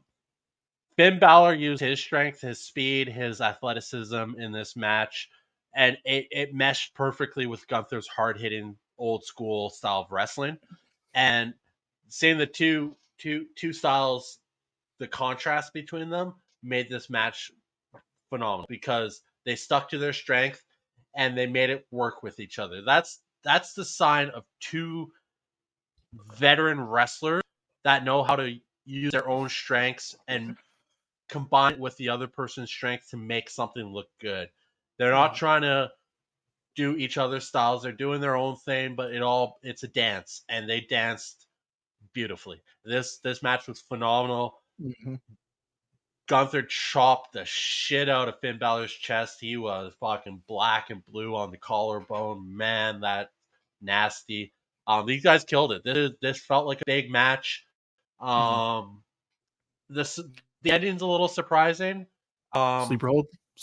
Yeah, I wasn't really expecting the he's out finish, but it does kind of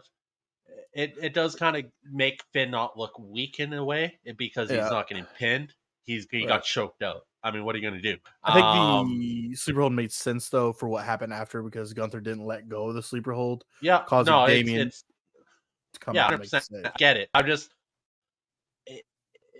I wasn't expecting that kind of a finish in this match, so it took me by surprise. But overall, this match was great. It was a main event match that felt like a main event match without any shenanigans. It was a good back and forth. Their styles contrasted perfectly. It was good. And Damian did come out to make the save after Gunther wouldn't relinquish the sleeper hold, and they beat each other down all over the ringside. Damian kind of stood tall here. Or no, he didn't. They actually just ended the show with him brawling still.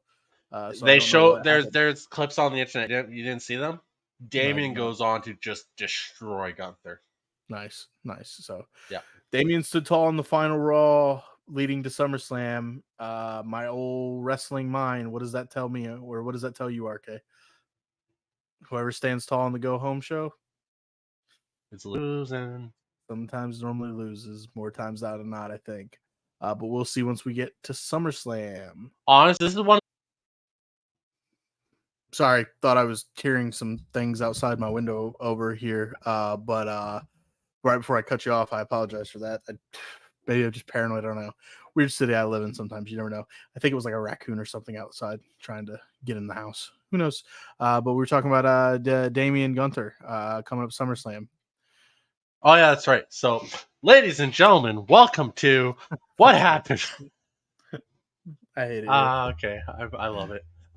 Anyways, yeah, this match. This is one of those matches this weekend coming up that honestly it could go either way. Gunther could and should win, but you can make the Should same he? argument that yes, I think he should. He is that guy.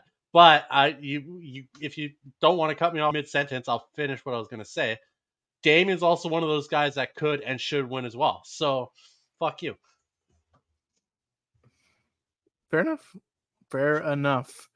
But let's talk about NXT. It's the Great American Bash, night numero uno, from July 20. I just Sorry, realized we still have to do July. Dynamite after this. Oh Yeah, god. I'm dreading it, man. We need to do Dynamite first. Just get it out the way early. July 30th, AEW. Fuck, see, AEW's in my head. NXT Great American Bash. We have a couple championship matches on the schedule. The open of the show was pretty cool, though. We saw Hank and Tank kind of doing a whole super spy, dodging lasers, trying to get in the performance center to host the show.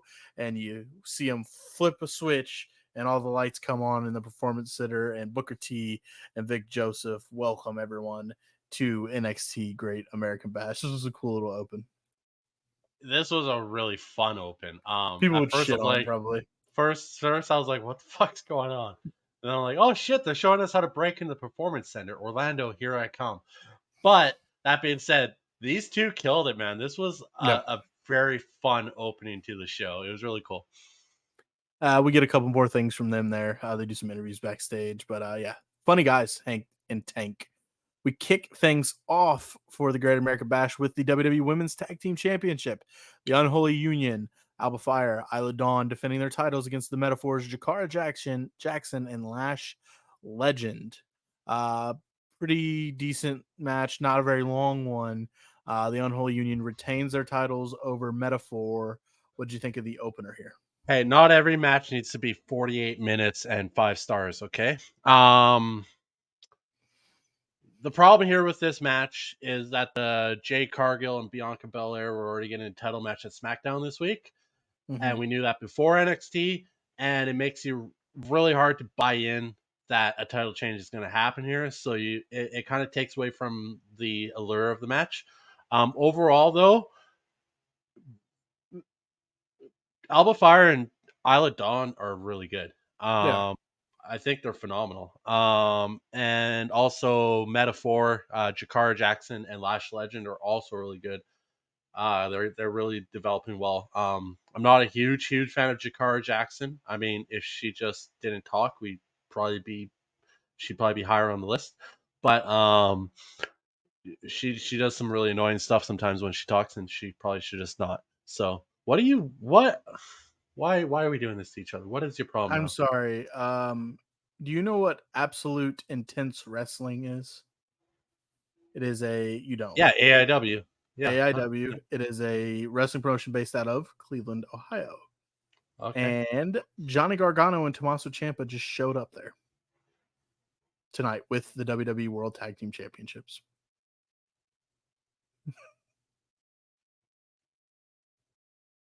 Sorry. What? Sorry to go against the grain, but your Johnny Gargano and Tommaso Ciampa just showed up at Absolute Intense Wrestling at their show they had tonight. They just showed up. I think they both have probably performed there. I think Johnny's from Cleveland, but That's beyond the point. When's the last time you heard of any WWE superstar championship title belt holder showing up at any indie show? first one that comes to mind was Pete Dunne. That was the NXT UK Championship. That was a different that wasn't even Vince McMahon didn't even fucking care about NXT UK. That was yeah, That was it was true. Triple H. That was all Triple H.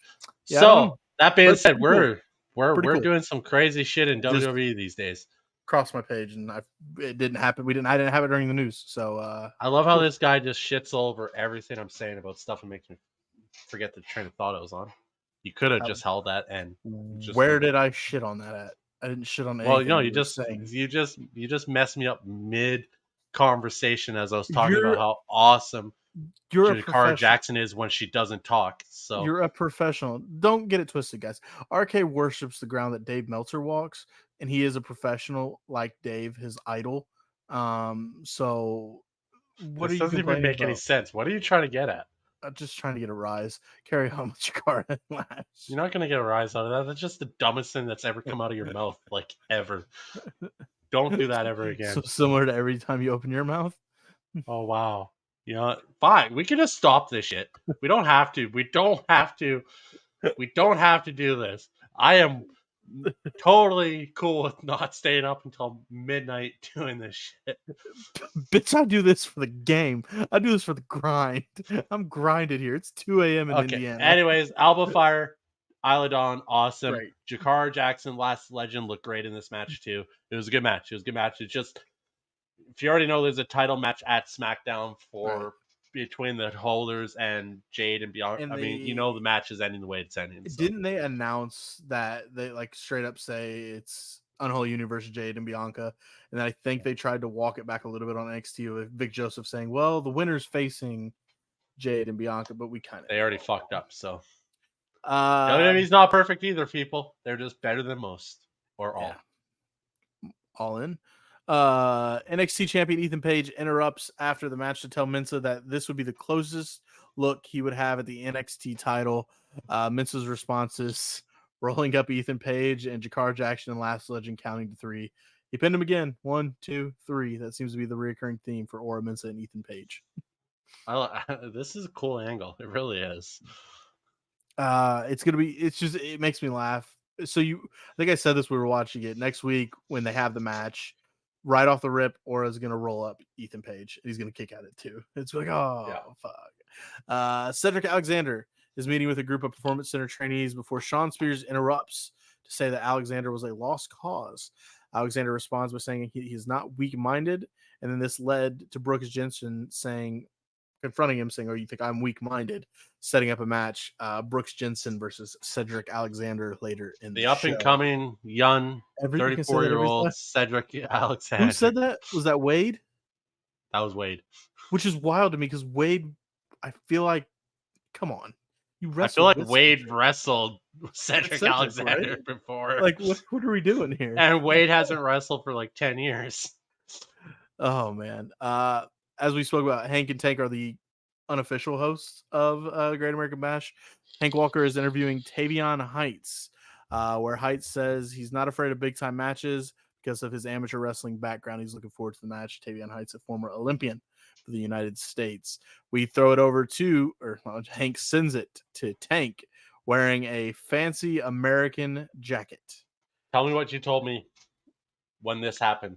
So I saw Tank wearing this. It's like a red jacket. It's got American Eagle on it. It's American as shit. I said, man, that's an American ass jacket.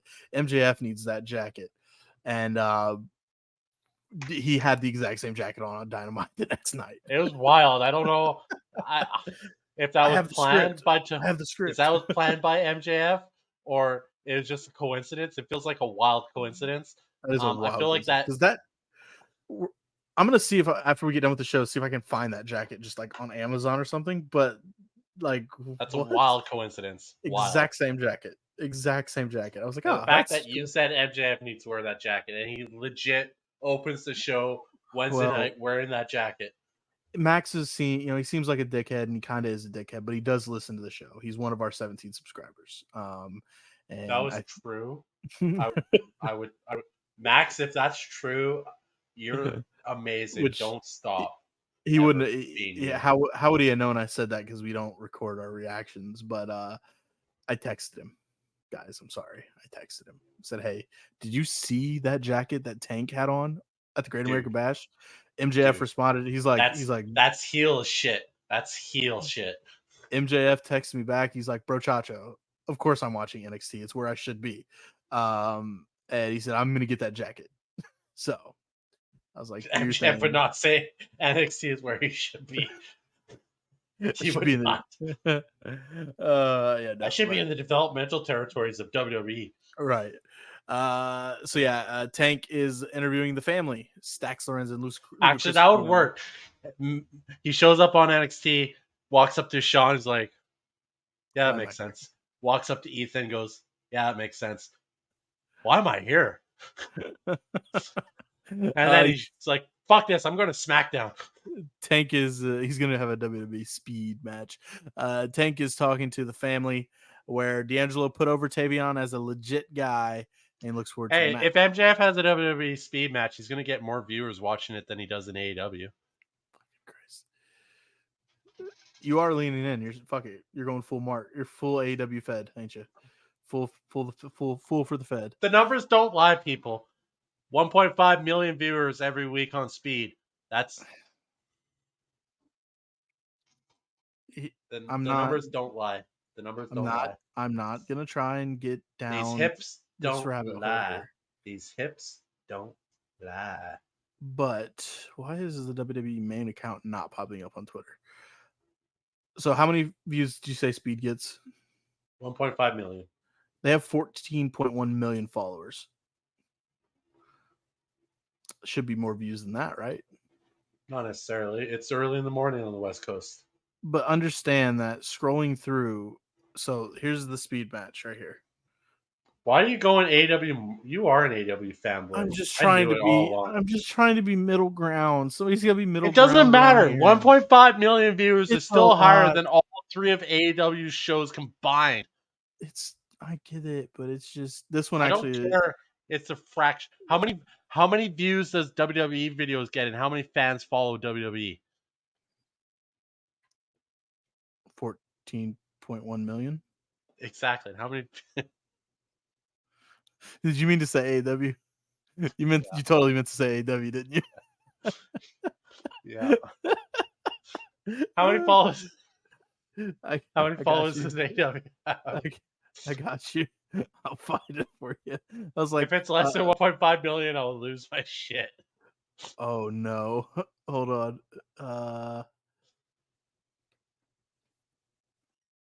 Oh, less than 1.5 million, isn't it? It's less than a mil. They're close. They're close. 999.7K. They don't even have a million fans. Oh my god. This is a this is this this is a company that brings in 550 million fans every year to their shows. Oh my gosh.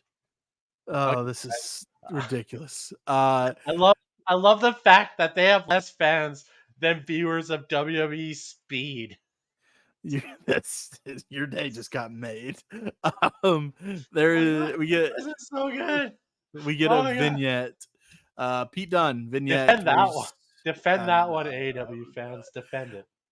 Pete Dunne where he says he's tired of seeing grown men struggling with setbacks. Where he said he was not like Trick Williams or anyone else on the roster. He said Trick would go through a painful lesson and he's going to just show him how to figure it out. Just figure it out. It's Pete's thing now. Figure it out. Shrug your shoulders. Figure it out. That's where he's at. I figured it out. I figured it out. Yeah. Fucking what was it? He's like Sheamus. Tyler's out. He left. Yep. The Brawling Brutes. He got a stupid nickname. I got stuck with a stupid nickname. Yeah, this was a good Tyler's promo from on the Butch. shelf for the rest of the year. Butch. But This I'm is a good figuring promo it from out. Pete Dunne. Yeah. Good promo from Pete Dunne. Trick appears backstage where he accepts Dune's challenge and declares, and he says his little normal line, "Forget about whoop that Trick. I'm gonna whoop that ass." I assume Trick will probably beat Pete Dunne. If Trick loses to Pete here, that's a major setback for Trick. I don't see Trick losing to Pete Dunne. I think it'd be a great match. Pete Dunne's fantastic. It'll be a good match, but it'd be a bad precedence to set with a guy that you just took the title off of, especially a guy that you've been pushing for so long. as the face of NXT, pretty much. Yeah. The next match, NXT Heritage Cup Championship match. Tony D'Angelo defending the Heritage Cup against Tavion Heights. He's going to win in round 5. Of course, first to win 2 falls. Yeah, 2 falls. He wins in round 5, 2-1. It was actually a pretty cool couple moments. Ren Sinclair was there in the crowd, but after Tavion lost the first fall, she ran into the ring, pushing Dempsey and Miles Bourne out of the way and smacking the shit out of Tavion, telling him to pull it together. Tavion does and picks up the next fall. And then Ren's gloating, saying, I did this, I did that. And they all forgot to keep Tavion warm and hyped up during the break and allowing Tony D to pick up the win here. Great match, though. I thought it was pretty cool. If I was at work and Ren Sinclair did that, I'd be hyped. So You're right. I'm gonna electric the fuck out of this house. So I'll take the fuck out of it. Jesus Christ. Yeah, no. But nonetheless, that was cool. I didn't think this match was I wasn't as pumped about this match as you were. And I'm not don't backpedal on what you're saying. You got your own opinions. I'm just there was I a thought moment Tavion looked good. there was a moment there where I'm like, Tavia might win this just because of the whole Olympic aspect, the Olympic tournament, having Olympic champion winning and everything. But it had its moments in it, but I don't feel these Heritage Cup matches. I don't really Do you I think don't Charlie Dempsey is the guy that's going to take it off of Tony I think so. with the whole It's kind of character they're building? set up the way it's going. Charlie Dempsey continues to do some of his best work. Thankfully, he is also a subscriber to the show, and he heard our criticisms and he fixed his problems. He went and talked. Constructive. He did 100%. He went and talked to his dad. He's like, "Hey, those guys said I had to talk to you. Tell me what I'm doing wrong," and he's figured it out. He was like, "Hey, those guys, Top Rope Renegades, they were like, hey." I love the fact that you just have Sky Blue's pictures sitting in front of you all the time. It's not sitting in front of me; it's in my drawer. But yeah, Charlie, shout out to Charlie Dempsey, man. And the reason turned it around. Turned it around. He went to his dad. He was like, "Hey, Dad, these guys, Top Rope Renegades, don't know if you heard of them." And Regal, he was like, "I do. I'm going to send an autograph over to one of the guys." And he did. Thank you, Mr. Regal. And he was like, I'll talk to my son. And lo and behold, Charlie's on a roll. Yep. I have Sky Blue sitting right in front of me. It's just down here in the drawer. Easy access, right? There's 2 of them I got 2 of them. Yeah, no, that's because you're obsessed. They were both random. Don't do me like that. Sure. Random. They're random. Get better, Sky Blue. Get better. Kyle Fletcher can't fight, can he? There was a video recap of the feud between the trio of JC Jane, Jasmine. What was that? What was that? What was that I sent you? What was that? What are the odds that I forget who it was about? What are the odds that he can actually fight? Yeah, I forget who that one was about. It was funny shit though. I've seen that one a couple times. There was one about Ricochet. Y'all think Ricochet can fight or not? I'm looking for it. Keep going. Jasmine Nix, Fallon Henley, and JC Jane. There's a video recap going through their feud with Lola, Sol Ruka, and Carmen Petrovich. They will have their match later in the night. This is a good one. And I'm scrolling back through Discord. Dave Meltzer with his, did Cole really say this would be Punk's first single match in WWE in 10.5 years? It's his 3rd match since the return. We're counting house shows now? People are defending that, by the way. They're saying, well, there were title changes all the time on house shows. Those count, right? Like, Jesus fucking Christ. Oh my god. Yeah, televised match. What do we get here? Cedric Alexander taking on Brooks Jensen. I thought Brooks was going to pick up the win here, but no. Cedric actually gets the win over Brooks Jensen with the lumbar check because Brooks made a nasty decision to jump from the ring apron to the announcer's desk where he took That's what it was. Rough. Okay, anyways. Go ahead, finish it because I want you to talk about this match. What's the odds that Buddy Matthews can actually fight? Yeah, there it is. That was it. That was it. I was like, I know he's jacked, but like, do you think he can Yeah. actually fight? Who knows? But the Brooks Jensen Cedric Alexander finish, where Brooks went for he tried to go through the announce table that Cedric was leaned against, but he completely missed and just drilled his leg on the announce table, causing that moment of distraction or lapse of judgment, per se, from Brooks Jensen. Sean Spears shook his head on ringside about it, allowing Cedric to pick up the win over Brooks Jensen. Brooks is good. Brooks is good. Sorry, Arcaves. Stephanie Vercure just did a photo dump. Anyways, this is So did Sol Ruka. yeah. Anyways, nonetheless, yes, we Instagram these women wrestlers are awesome. I love women. Anyways, I'm not gonna lie. What? I'm not talking about it. They get a video vignette. No, I'm not talking about it. The video vignette of Javon Evans What? I recapping love how women. he I got. can't.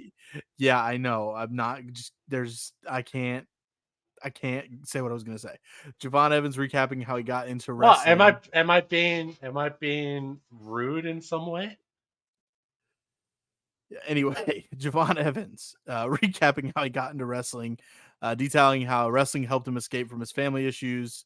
And then it said more of the vignette will be aired soon. We actually didn't get more of it. It's probably going to be on week 2 of the Great American Bash. We see Joe Hendry talking to multiple Performance Center recruits ahead of his concert tonight. And then Ashanti Adonis met with those same recruits saying, yeah, I believe in whatever you believe. He winks at the camera as they go to get ready to watch the Joe Hendry concert. 2 seconds ago, you were criticizing me for saying I love women, and then this comes on, and you think that's cool. I didn't say. I'm recapping the show. Just saying. I just don't see how. I just don't see. Women are just fantastic. Just don't see how you criticize me like that. The Rascals. We get a vignette of that before the Joe Hendry concert. The Rascals are in the. I think it was more questioning you than criticizing you. A lot of if I was to criticize you, I could talk about how you're wearing that shrill of a shirt of AEW. Rascals, even Wesley, support that crap? Zachary Wentz, and Trey You're probably Miguel. one of those 985,000 followers they have on Twitter. That's actually a good question. I don't follow them. That's for damn sure. Oh my god, I just scrolled to the top. I don't follow AEW. I'll follow. Wow, I followed them. The Rascals are in the NXT Treehouse. This is a normal skit done by the Rascals. This is so good. But now it's the NXT Treehouse, where MSK want to get a shot at the NXT tag titles. MSK, of course, is Wes Lee and Zachary Wentz. After winning the trio. Oh my god. Dude, Fightful, get a new writer, please. You want me to read what he wrote? I kind of do, actually. I'm going to read the whole thing. The Rascals are in the NXT Treehouse, where MSK, Lee and Wentz, wanted to get a shot at reigning. And it actually, I think it says regaining. Oh, no, they do, because they were actually the last tag team champions. They actually never lost them. They had to relinquish them because Zachary Wentz was let go. At regaining the NXT tag titles that they never lost. Regaining the NXT titles after winning the Trios titles against Axiom, Nathan Frazier, and Javon Evans. When did NXT get Trios titles? They don't. They literally don't have Trios titles. Anyway, the Treehouse skit's pretty Sean, fun. hire yourself some better writers. I know you have the money. Yeah, anyway. But yeah, the Treehouse segment's pretty fun. It's funny about should we maybe Hey, it's a little PG over here in NXT. I think that's kind of what Wesley was like. Hey, no, we don't do that. Yeah, he literally said it's PG in NXT. Yeah. No, he did say that though. I know. That was at the start. It's what he said. But at the close, what did all three of them do? Yeah. Just Well, yeah, because it's uh, PG. You got to hide it. yeah, they were smoking weed.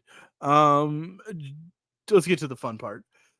Joe Hendry appears in the ring to sing a song dedicated to Gallus, saying that they were basically saying they were deported from Scotland for having bad facial hair. What song was he covering? Because he normally covers a I song. don't Was think that he just? was covering a I song. didn't think so It either. Because was. nothing made me go, "Oh, he's I covering." know music very well. I love Yeah. music. I know most of his stuff. He does cover songs, but I don't think he was covering anything there. Mhm. And obviously this irritates Gallus because they come out and they attack him and smash a guitar in his hand before Joe Hendry can do the encore that he was about to do. I think the encore was going to be just them singing the Joe Hendry theme song. We believe in Joe Hendry. But yeah, so I think was it announced or not for next week? Joe Hendry versus Joe.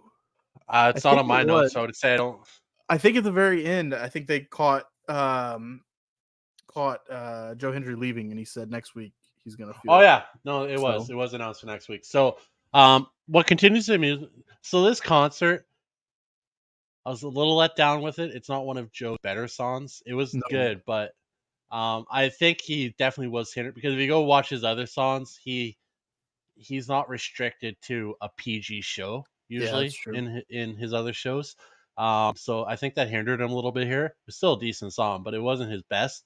Um, the whole thing about this, it amuses the shit out of me is the fact that Henry is basically an NXT full on character now while he's still signed to TNA. It's kind of wild. Yeah, that's sick. I mean, we'll see where it leads to. I just thought they were gonna buy his contract out from TNA and be like, yeah, we're gonna have him now, please. Up next, NXT Women's Tag Team Champion Roxanne Perez is shown, and she's interrupted by the unofficial hosts of the Great American Bash, Hank and Tank. Perez scolds them for interrupting her piece while she was getting ready for her match by attempting to break the Guinness World Record of putting sticky notes on your face. Tank kept doing it. He failed, and then Hank looks at Roxanne. Okay, Roxanne, your turn. And Roxanne tells him off for interrupting her while she's getting ready for her match. Hank and Tank are Rocks, hilarious. Hank and Tank are hilarious. They're awesome. I was impressed by Roxanne here though. She plays Yes. her role right now. She's doing it so well. I like she just. I was just like, fuck, she killed it in this little promo here. Like it was really good. Roxanne's good. She's good. She's really fucking good.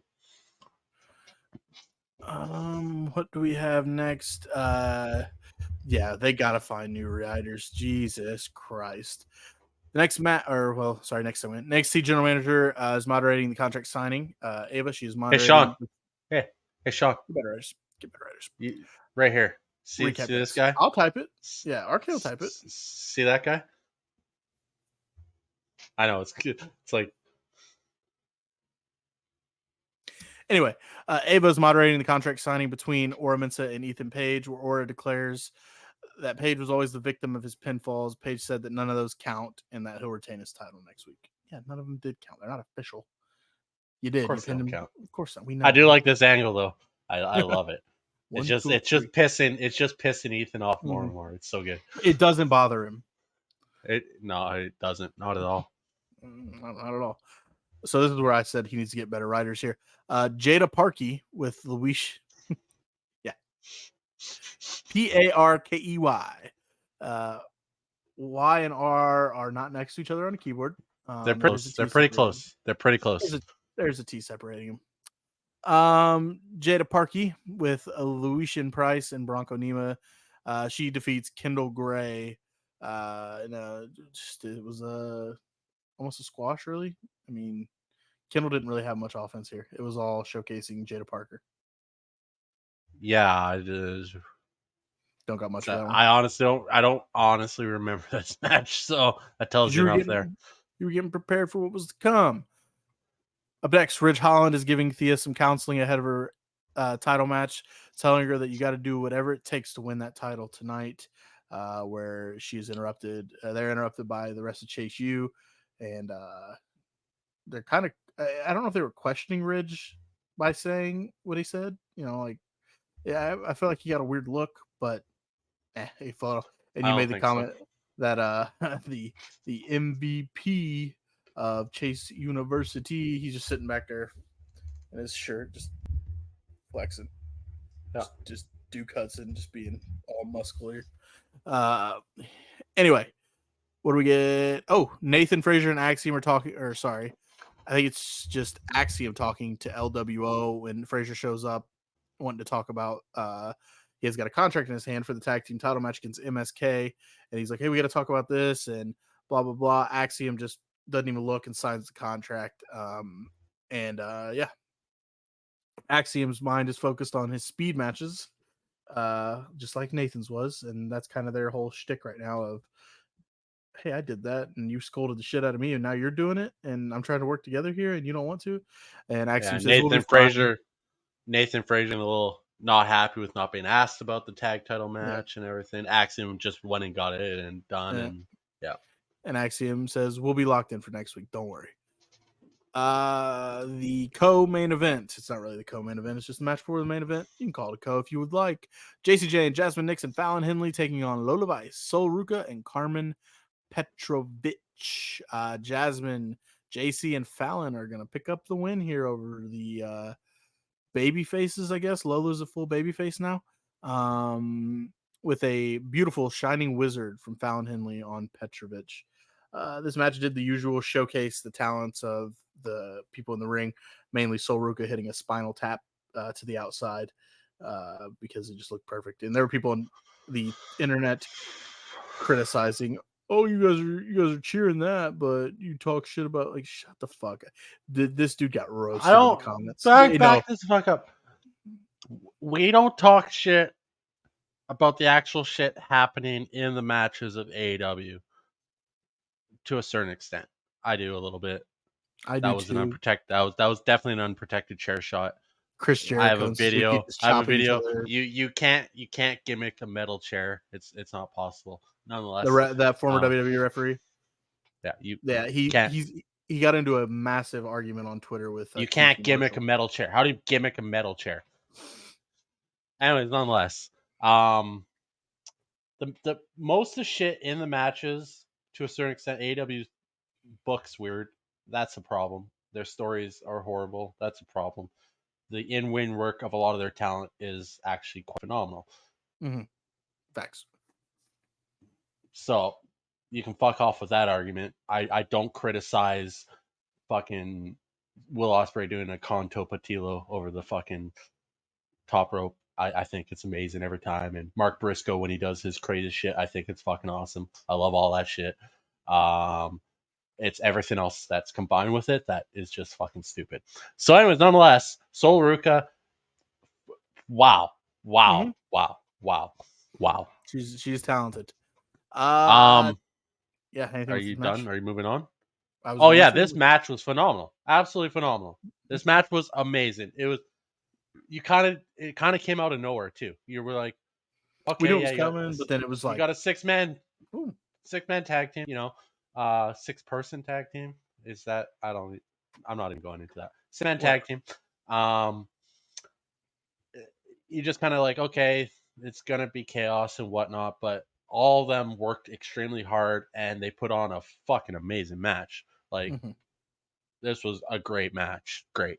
Fantastic. Awesome. All these women killed it. Lil Vice is good. She's good. She's better than she has been, but it's just her character. I don't like her character. I just Yeah. don't like. But anyway, nonetheless, this match was great. Fantastic match. Probably one of the best matches of the night. Up next, Tatum Paxley met with Kalani Jordan where she wanted to play with their dolls, and Kalani says no, and Tatum says, "Okay, well, would you want to play for the NXT Women's North American title?"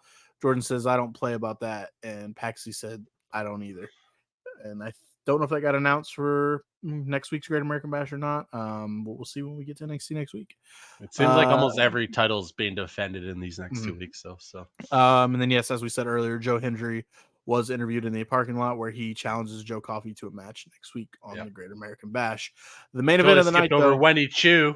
Wendy Chu. in the background of the Tatum and Kalani spot.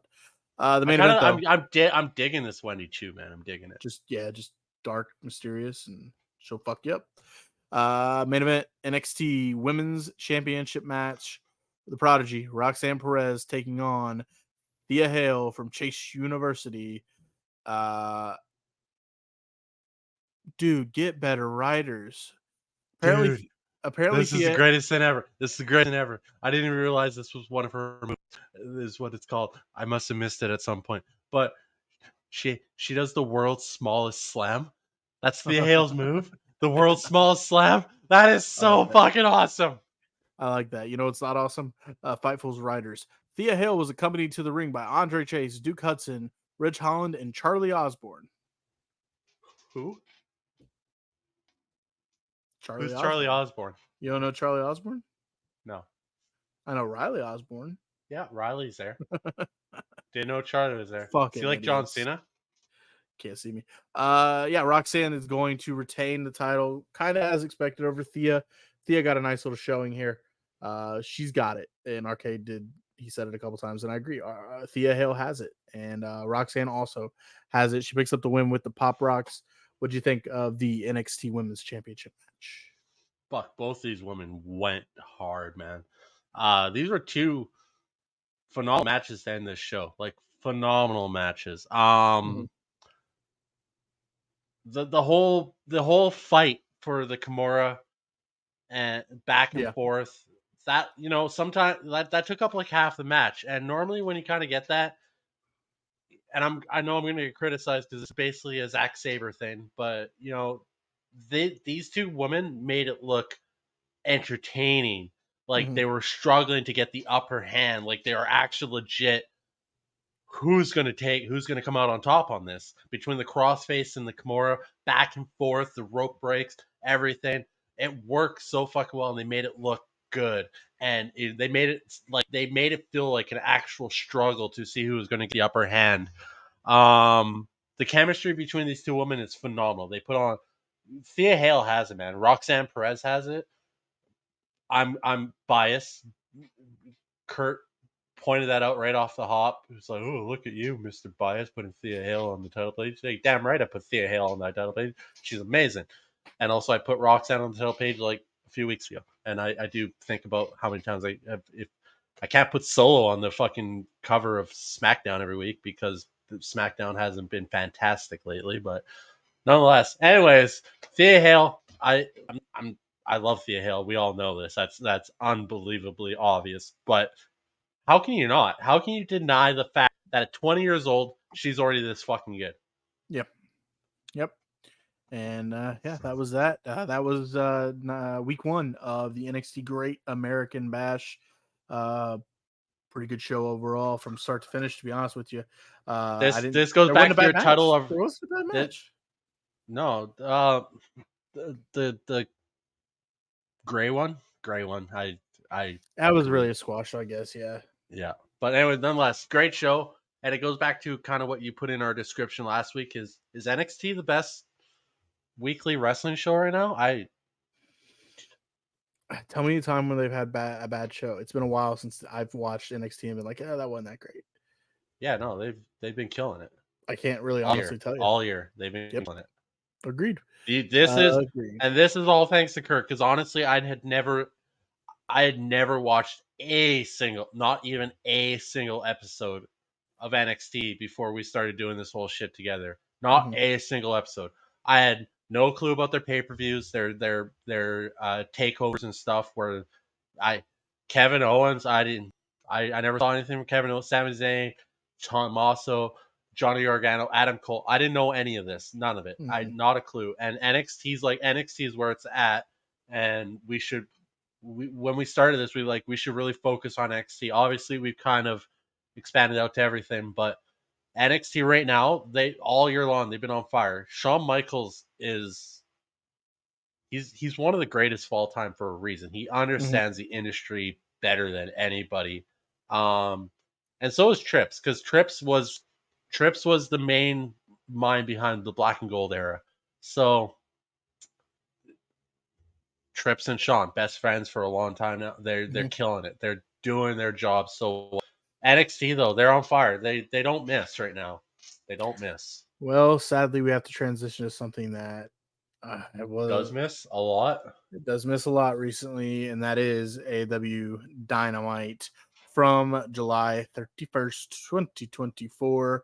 Show kicks off with MJF sporting that jacket that Tank was wearing on NXT the night before. So basically, this is a verbal confrontation between Will Ospreay and Maxwell Jacob Friedman. Ospreay is cutting a promo where he messed up. I truly think he misstepped and messed up a little bit where he meant to say that the crowd's booing and they're not booing, they're booing because this, and I kind of forget what he said because it just kind of went over my head because I was like, God bless it, Will. It wasn't a good promo. Where was it? Ospreay discussed the history of the AEW title, and Max didn't deserve it. And Max says, "Oh well, here you go." Introduces Lance Archer to kill Will Ospreay. Will Ospreay, man, Will Ospreay. It's gonna come off as slagging on the guy, but WWE would have turned Will Ospreay into a megastar. And by saying that, I mean they would have definitely worked on his promo skills. He has it. He has the charisma. He has the energy. He has that aura. The writing, if there is any, or if it's just him going out and freestyling, there's guys in WWE. You listen to the podcast about guys, and it's there's guys in WWE that had that aura, that had that charisma, who couldn't write a promo worth shit, and they go on to say that's why we have writers to write their shit. They have the camera, they have it all. They just can't write worth the shit. There's nothing wrong with that. That's why you have writers. If this is Ospreay coming out and just freestyling, stop. Write him some shit. Get a writer to write him something. Because Ospreay is that guy. He is everything. He has that aura. He has it all. But if he's writing his own shit, he's got to stop because this promo was not good.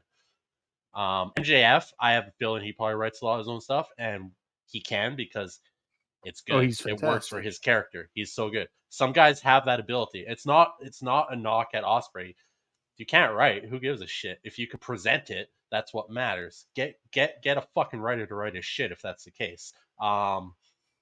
This is where AEW is failing in these guys, man. Like WWE would have turned Will Ospreay into a megastar, the biggest thing, I think, way better than AEW is doing right now. Because right now, Will Ospreay does not feel like the greatest wrestler in the world in AEW. No, he doesn't, and he has his match with Lance Archer. It's a match, and it's just Will Ospreay trying to use his speed and quickness against the bigger Lance Archer, powerful Lance Archer. The finish came where Will hit a hidden blade for a 1 count. Got up, threw off his elbow pad, and hit him with another hidden blade for the 1, 2, 3. What did you think of the match? Match is good. Lance Archer, I've always liked Lance Archer. They need to drop the monster bit of his name and just go Murder Hawk because that's an awesome nickname. Murder Hawk Monster. What are we doing? Yeah, that doesn't make it. Just go Murder Hawk. That sounds deadly. Murder Hawk Monster sounds stupid. Anyways, nonetheless, 2 things in the match that really pissed me off. It was a good match, but 2 things that really pissed me off. One, in the history of watching the Oz Cutter, have you ever seen him fully turn around and get caught in his Oz Cutter? Not once. Can you telegraph that anymore? Come on. And 2, why are we making Lance Archer, who's mid at best, I'm sorry, but he is mid at best, look like a fucking top tier guy that can hang with Ospreay? What are we doing? Post match, MJF jumps Ospreay. He gets saved by Kyle Fletcher, who comes down with Don Callis. Fletcher cuts a passionate promo about passionate is one way to put it. How to Don Callis saying how I know he's not with the family anymore, but that is my brother.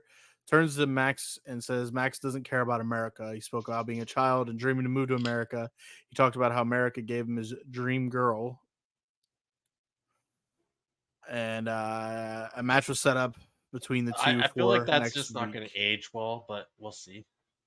The match set up next week between the two. Max promised to break Kyle's neck and leave him in a pool of his own blood, just like Daniel Garcia. What do you See, think of Kyle MJF's. Fletcher on the mic? Wasn't great. No, Wasn't great. Wasn't it's great. He like was just yelling. there's points where it's either the audio equipment or he just doesn't understand the concept of how to speak into a mic. Yeah. But whoa, nonetheless, um, We have yeah, a this one. Swerve Strickland vignette. Anyways, where was I? Were we just moving on? We're moving on. There's nothing more to say. It was not a great promo. It wasn't MJF good. MJF is great on the That's mic. where they But need to get guys to learn. Like you don't need to yell full force into a mic. To like, there's times when like the vocals, the audio would pop because he's yelling so loud, and like the mic is going to amplify your voice. You can just raise your voice a little bit; it's going to sound like you're yelling. Like, Yep. do they not work on this stuff ahead of time? Like, No. no, they just get out there and say some shit, guys. I feel like they Because don't do a run through. They don't test. Osprey's promo, Kyle Fletcher's promo, not good. MJF killed it because MJF can. He's turned himself into that character. Yep. Swerve Strickland vignette. I actually forget what was talked about in that vignette. I think it was just hyping up the Bryan Danielson match. Recap of what happened between Minoru Suzuki and Chris Jericho last week. Don't want to talk about that match. Didn't like it. It was terrible. Melzer probably gave it 7 stars. We go to the backstage area where the Learning Tree is speaking to Alex Marvez, where Big Bill has a cake to celebrate Chris Jericho being 102 days as the FTW title champion, the For the World champion. Yes, people, 102 days. Way more monumental than 100 days. Yes. 100 days is an accomplishment itself, but 102 days is different. Jericho goes on to talk about how Shibata's back, but nobody else is, just Shibata, and that Brian Keith is going to smash his face in next week. Big Bill leaves the cake with Alex Marvez, and Keith tells Marvez, "You're going to eat that cake if you respect Chris Jericho." Marvez takes a little lick of it and says, "It's pretty good." Shout out to Alex Marvez. Ran into him once down here in Indianapolis when he rented out a studio at the radio station to do whatever it was he was doing, recordings of some sort and all that. Up next, the CMLL World's Women's Championship Eliminator match between the champion Willow Nightingale and Chris Statlander. Chris Statlander is going to pick up the win here via help from Stokely Hathaway, who gave her a chain. She nailed Nightingale with a lariat with it. And then after the match, Chris attacks her more with a chair and beats up some security guards and leaves Willow in a heap. Willow very frustrated with this. This was actually a good match. Chris and Willow are really good. They are really good. Willow's amazing. I love Willow. Chris Statlander. The fact that woman can do like the moonsault. How do I say this? How do I say this without sounding like I don't think she's good? A woman that is muscular like that, and she's a very way she's built, built woman. Even dudes that size shouldn't be doing 450s. Like she nails them. She nails them. It's phenomenal. It blows my mind every time. It's like she's a big, powerful woman, and big. It just doesn't make sense that should work, but it does. It's like the time Brock Lesnar tried the shooting star. It's just like, no, people that size shouldn't be doing that shit. Brock Lesnar failed miserably, but seeing big, powerful people do moves like that, it just blows my mind. It's so impressive. Eliminator match. Here we go again with these eliminator. Yeah. Can you not just have a feud? They've been having a feud now for a good 4 weeks, 5 weeks, a while now. Can you not just have a feud itself to build up the title match? Why do you have to have a match in before the match to have a title? It makes no fucking sense. Just build the feud to the title match. That's all you have to do. Yeah. Now that Chris Statlander has won by cheating, but nonetheless has won to get the title match, why wouldn't she just be able to win again? Right. The champion learned how to handle it. I don't know.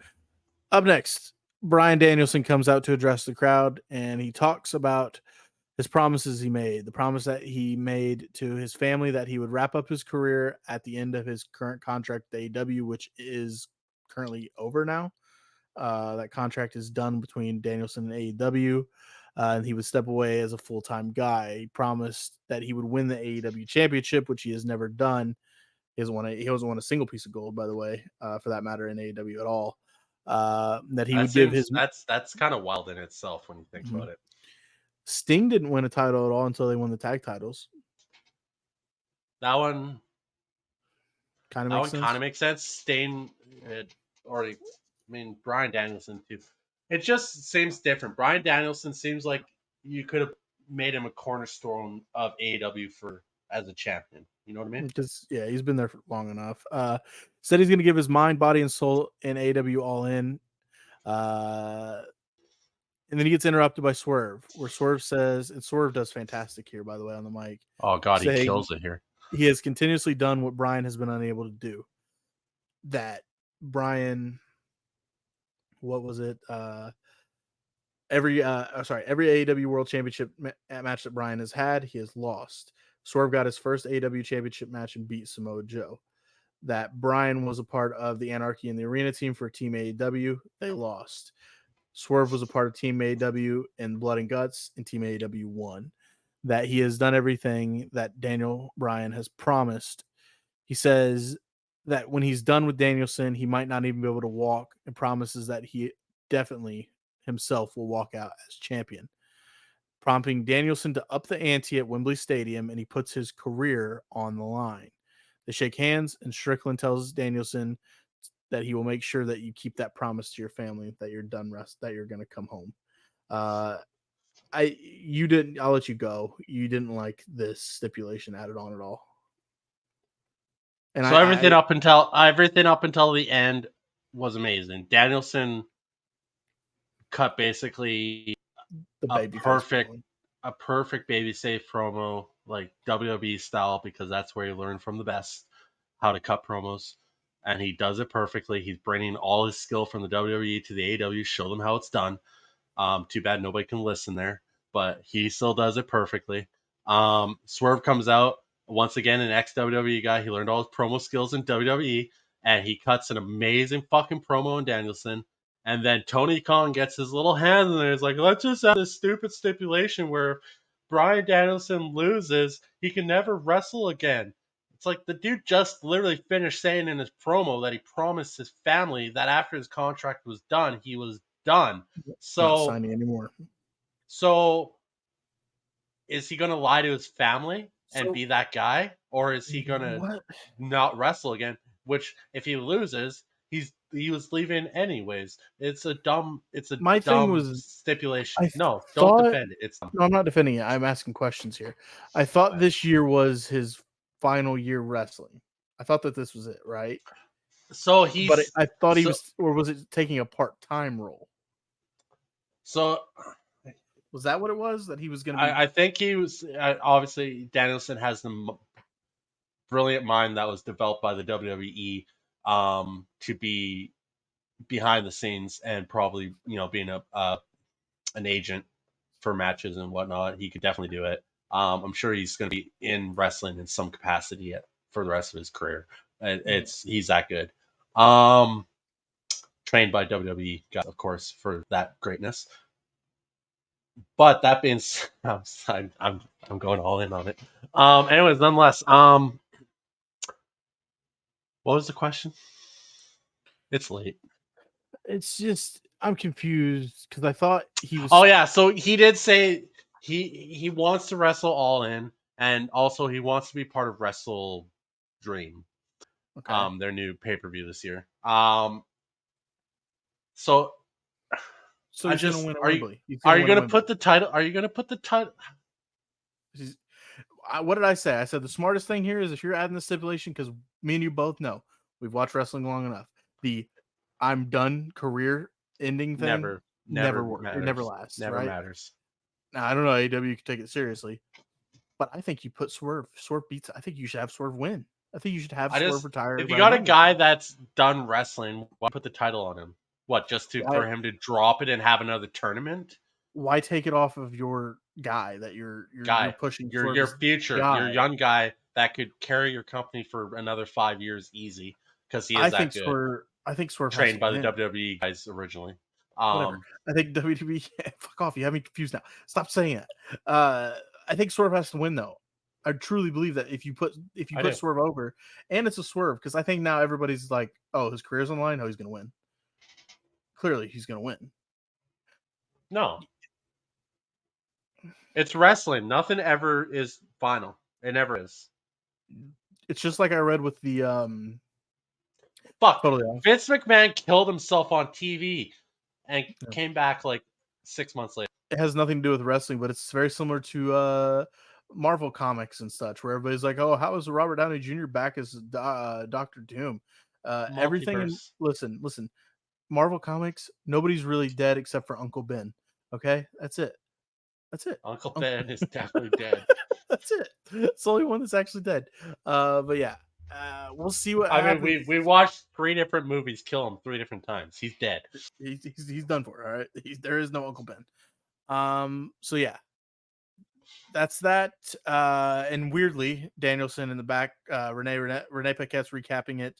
Danielson storms by her and is confronted by Jeff Jarrett, where he just basically tells Jeff Jarrett to fuck off, and he's got a match against him next week on Dynamite. I'm like, what? Yeah, Okay, weird angle, but a okay. pissed off. Maybe he's just a pissed off Danielson. I don't know. Oh god. Up next, and No, actually, I can't say oh god because there were some pretty cool spots in this one. there was. Ro- Mortos is Roderick, actually really fucking good. yeah, Roderick Strong, the Beast, Mortos, and Roosh taking on the conglomeration. The conglomeration, that's the new stable going around here. The Orange Cassidy, Mark Briscoe, and Tomorrow Ishii. Um, Roddy Strong, Beast Mortos, and Roosh are going to pick Actually, up the the win here. conglomeration is probably the perfect name for that title. Honestly, they should call all their teams the conglomeration because that's all it is. It's just a conglomeration of wrestlers thrown Mhm. together for no fucking reason whatsoever. The only thing that Uh, makes any sense in here is Roderick Strong and Mark Briscoe because they're going for the Reign of Honor title, or it's already happened or something. I don't know, but they're yeah, but why anyways wouldn't Roddy have this match with his stablemates? that he Anyway, came out with. yeah, that he came out with. But anyway, Roderick Strong, the Beast Mortos, and Roosh are going to pick up the win. Mortos And pinned doesn't Roosh Briscoe. didn't Roosh like I debut think on so. AEW with a team? I think so. And then I thought he was joining the Don Callis family too. But anyway, they pick up the win. Roddy, Beast Mortos, and Roosh. Yeah, Mortos can go. Any comments on the match? It's a good match. It was actually Yep. the ending, the final like few minutes of that match were wild. Mortos Everybody with just getting that Mortos with that like his just finisher. like spun through the ropes. It's his finisher. Mortos apparently his finisher is called the Awful Waffle. Yo, the finisher. I'm talking about that point where he went through the Oh ropes yeah. sideways, and he just like I was Yeah, like, what the fuck was that? yeah. Mortos is pretty good. Good match. Good match. The acclaimed Anthony Bowens and Max Caster have challenged Oh, FTR's actually, one more thing out of that match. Ishii's a dog, man. the Stone Oh, Pitbull, when bro.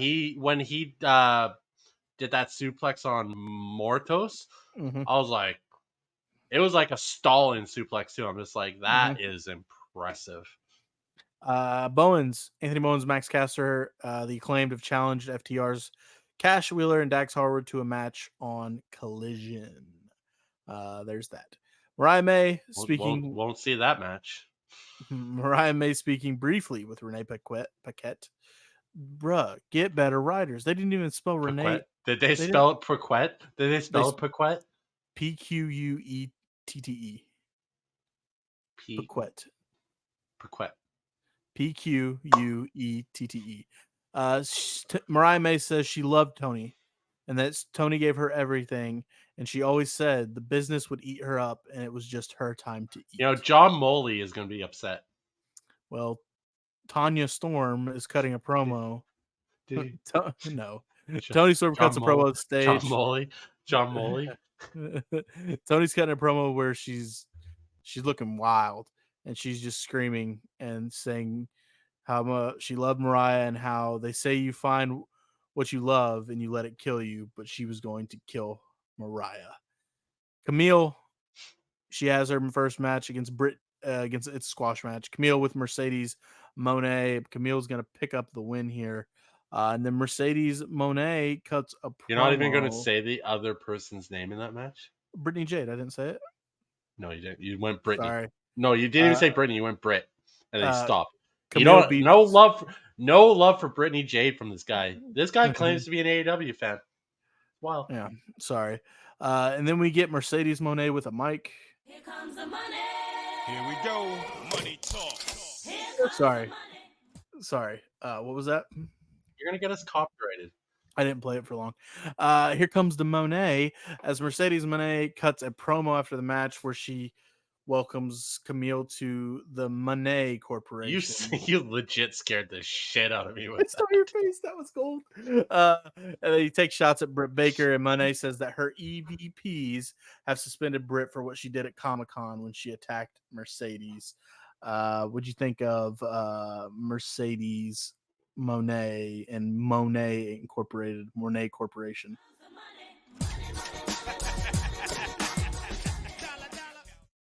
You're gonna get us copyrighted. Yeah. Dude. We're All right. I'm playing that for two reasons, because Monet Corporation and Shane McMahon. Yeah, no. He's their new manager. Mercedes promo, though. Yeah, what about it? And nothing to add to it, really. No. Just ready for her match with Britt Baker. Can't wait to have Britt back on TV. The main event, though, Darby Allin. I hope. Actually, I'm not excited because Britt's last match looked horrible. Oh no, I wanted to. No. With the microphone in her hand, Britt's fantastic on the mic. Yeah, Britt's fantastic. Like her in ring. If she doesn't get that ring rust off her, that was a bad match. Darby Allin, Hangman Page for the first time on AEW television. I think the first time in an AEW ring is what they said. Is the main event. This was a good match, man. I love. Yeah, because I was gonna say, I'm glad they did say it that way, because I'm like, they've definitely wrestled before. Right.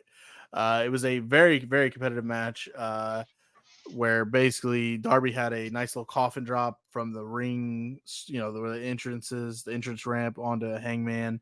But really it turned into Hangman kind of beating him down with 2 buckshots, a lariat, and then all that good stuff. But the finish was a roll up. It was a roll up finish. Darby caught him and Darby got the win. Also in this match, the lights went out and there was nobody said anything. There was there was like, all the commentators said was, what was that? And the lights came back on and nothing happened from that. See, we've been so conditioned to that meaning something. Something's happening. And we're like, somebody's going to be there. When the lights get back, there was nothing. And they just kept on going. It's like, yep. Okay, maybe they fucked up, and I'm like, then I was waiting for the end of the match to see if somebody was going to pop up from in the ring. I was like, maybe they forgot to put a guy under the ring, and they had to get him out there. And then that didn't happen. I was like, so they legit just, the lights went, okay, cool. And they didn't like cut commercial or anything, try to hide it, nothing. You know, like, all right. Anyways, the match was good. Allin just, as per usual, just takes an absolute beating. Mm-hmm. Which then made me hate the finish, because literally Allin just pops right back up after all that getting destroyed the whole match, and he gets a roll-up pin for the win.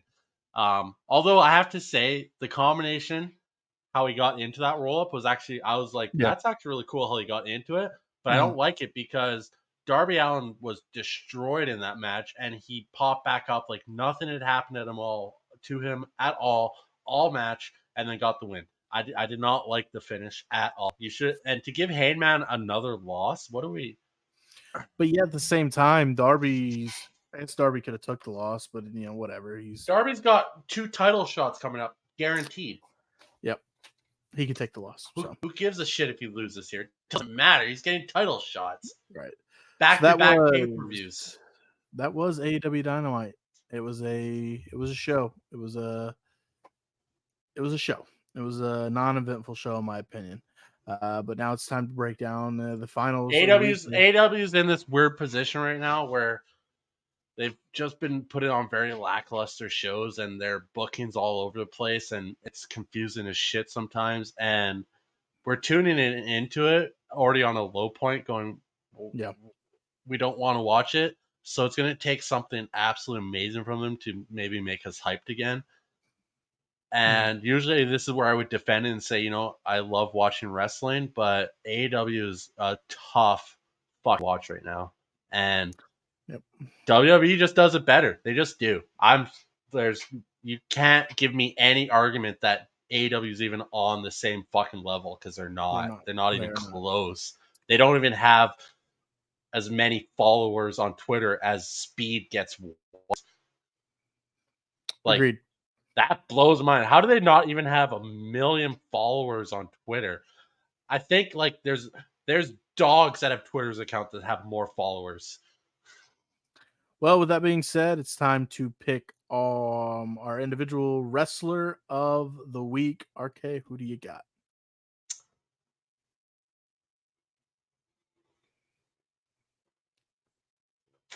This is actually kind of a tough one. I normally lean on your options here, but I think I'm going with someone else. No, I just threw this up here because the women need some love in wrestling. They're amazing. They're fantastic. They do put on amazing matches. They're on par with a lot of the guys. Honestly, some of their matches are better than the guys' matches. And I just feel like I sit here and I say I love women. I do. I love watching women wrestling. They're beautiful women. They're on TV for a reason. It's a simple fact. As long as time sex sells, it just does. It is the way it is. But nonetheless, you take all that away, the talent level of these women this day and age in wrestling is phenomenal. There's so many good fucking women wrestlers that blow a lot of the men out of the water in skill level. It's ridiculous. I gotta go with Thea Hale. She looks like a fucking superstar. Even taking that loss, she looks like a fucking superstar. She has a long, bright future ahead of herself in this industry. I am going with Adam Hangman Page. I thought Hangman put on a fantastic match against Darby, and the character that he is building and become post swerve revenge, whatever you want to call it, this darker cowboy Hangman Page. I'm where glad he he's didn't go revenge tour, because no, that's and Liv's gimmick. And what Hangman is doing is it's great, just because you can see where he could have pinned Darby multiple times, but he's like, I'm hell bent on just hurting, and he does it really good. So I'm going Hangman Adam Page. I thought he put on a good match there. If they had just had a different finish, that match would have hit differently. I felt like they ruined the whole match with that finish. And then of course, what was your show of the week? I think we're gonna agree on this one though. I mean, I've said it in the show. It's NXT. Great American Bash, man. That was a show of the week for sure. With that being said, we're going to wrap things up. We have SummerSlam this weekend. Look for our predictions video. Will be posted hopefully right after SmackDown. We'll get in and we'll record. I don't know if we might be on time tomorrow. I don't think I have much going on. So we'll be on time with SmackDown maybe. I got a crazy fucking day tomorrow, man. We'll see. We'll see what happens. But we will have a predictions video up for SummerSlam. And then, of course, we'll be watching SummerSlam on Saturday night. I think me and RK will come to a decision as a group here to decide on if we're going to do an instant reaction to what we witnessed at SummerSlam. I feel like it may be worthy. It's one of the big fours. I think we may have to hop on and recap SummerSlam in its own episode. But other than that, thank you so much for tuning in. If you haven't, please, if you enjoyed the video, like, subscribe, comment your opinions. All opinions are welcome here. I love reading people's opinions on wrestling. Just scrolling through Twitter, I get enough of it. But I'd love to see it on our videos. So like, subscribe if you can. What they always say, hit the bell, all that good fun stuff. RK, do you have any parting words?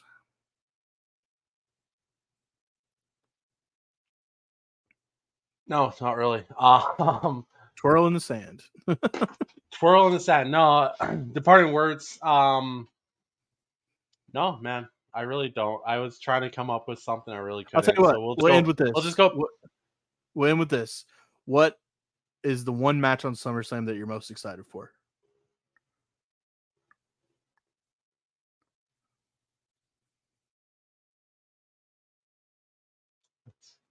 I already said it once. Say it again. I'm asking. I don't remember. Mine is probably CM Punk, Drew McIntyre. No. I do remember what I said. I was just fucking with you. But anyways, nonetheless, Braun Breaker, Sami Zayn, it could be the match of the weekend. For the match itself. Yep, I agree. I actually remember you saying that. All right. Well, thank you so much for tuning in. This has been This Week in Wrestling with the Top Rope Renegades. I'm Kurt. That is RK. Thank you so much for tuning in. We'll talk to you post SummerSlam. See you soon.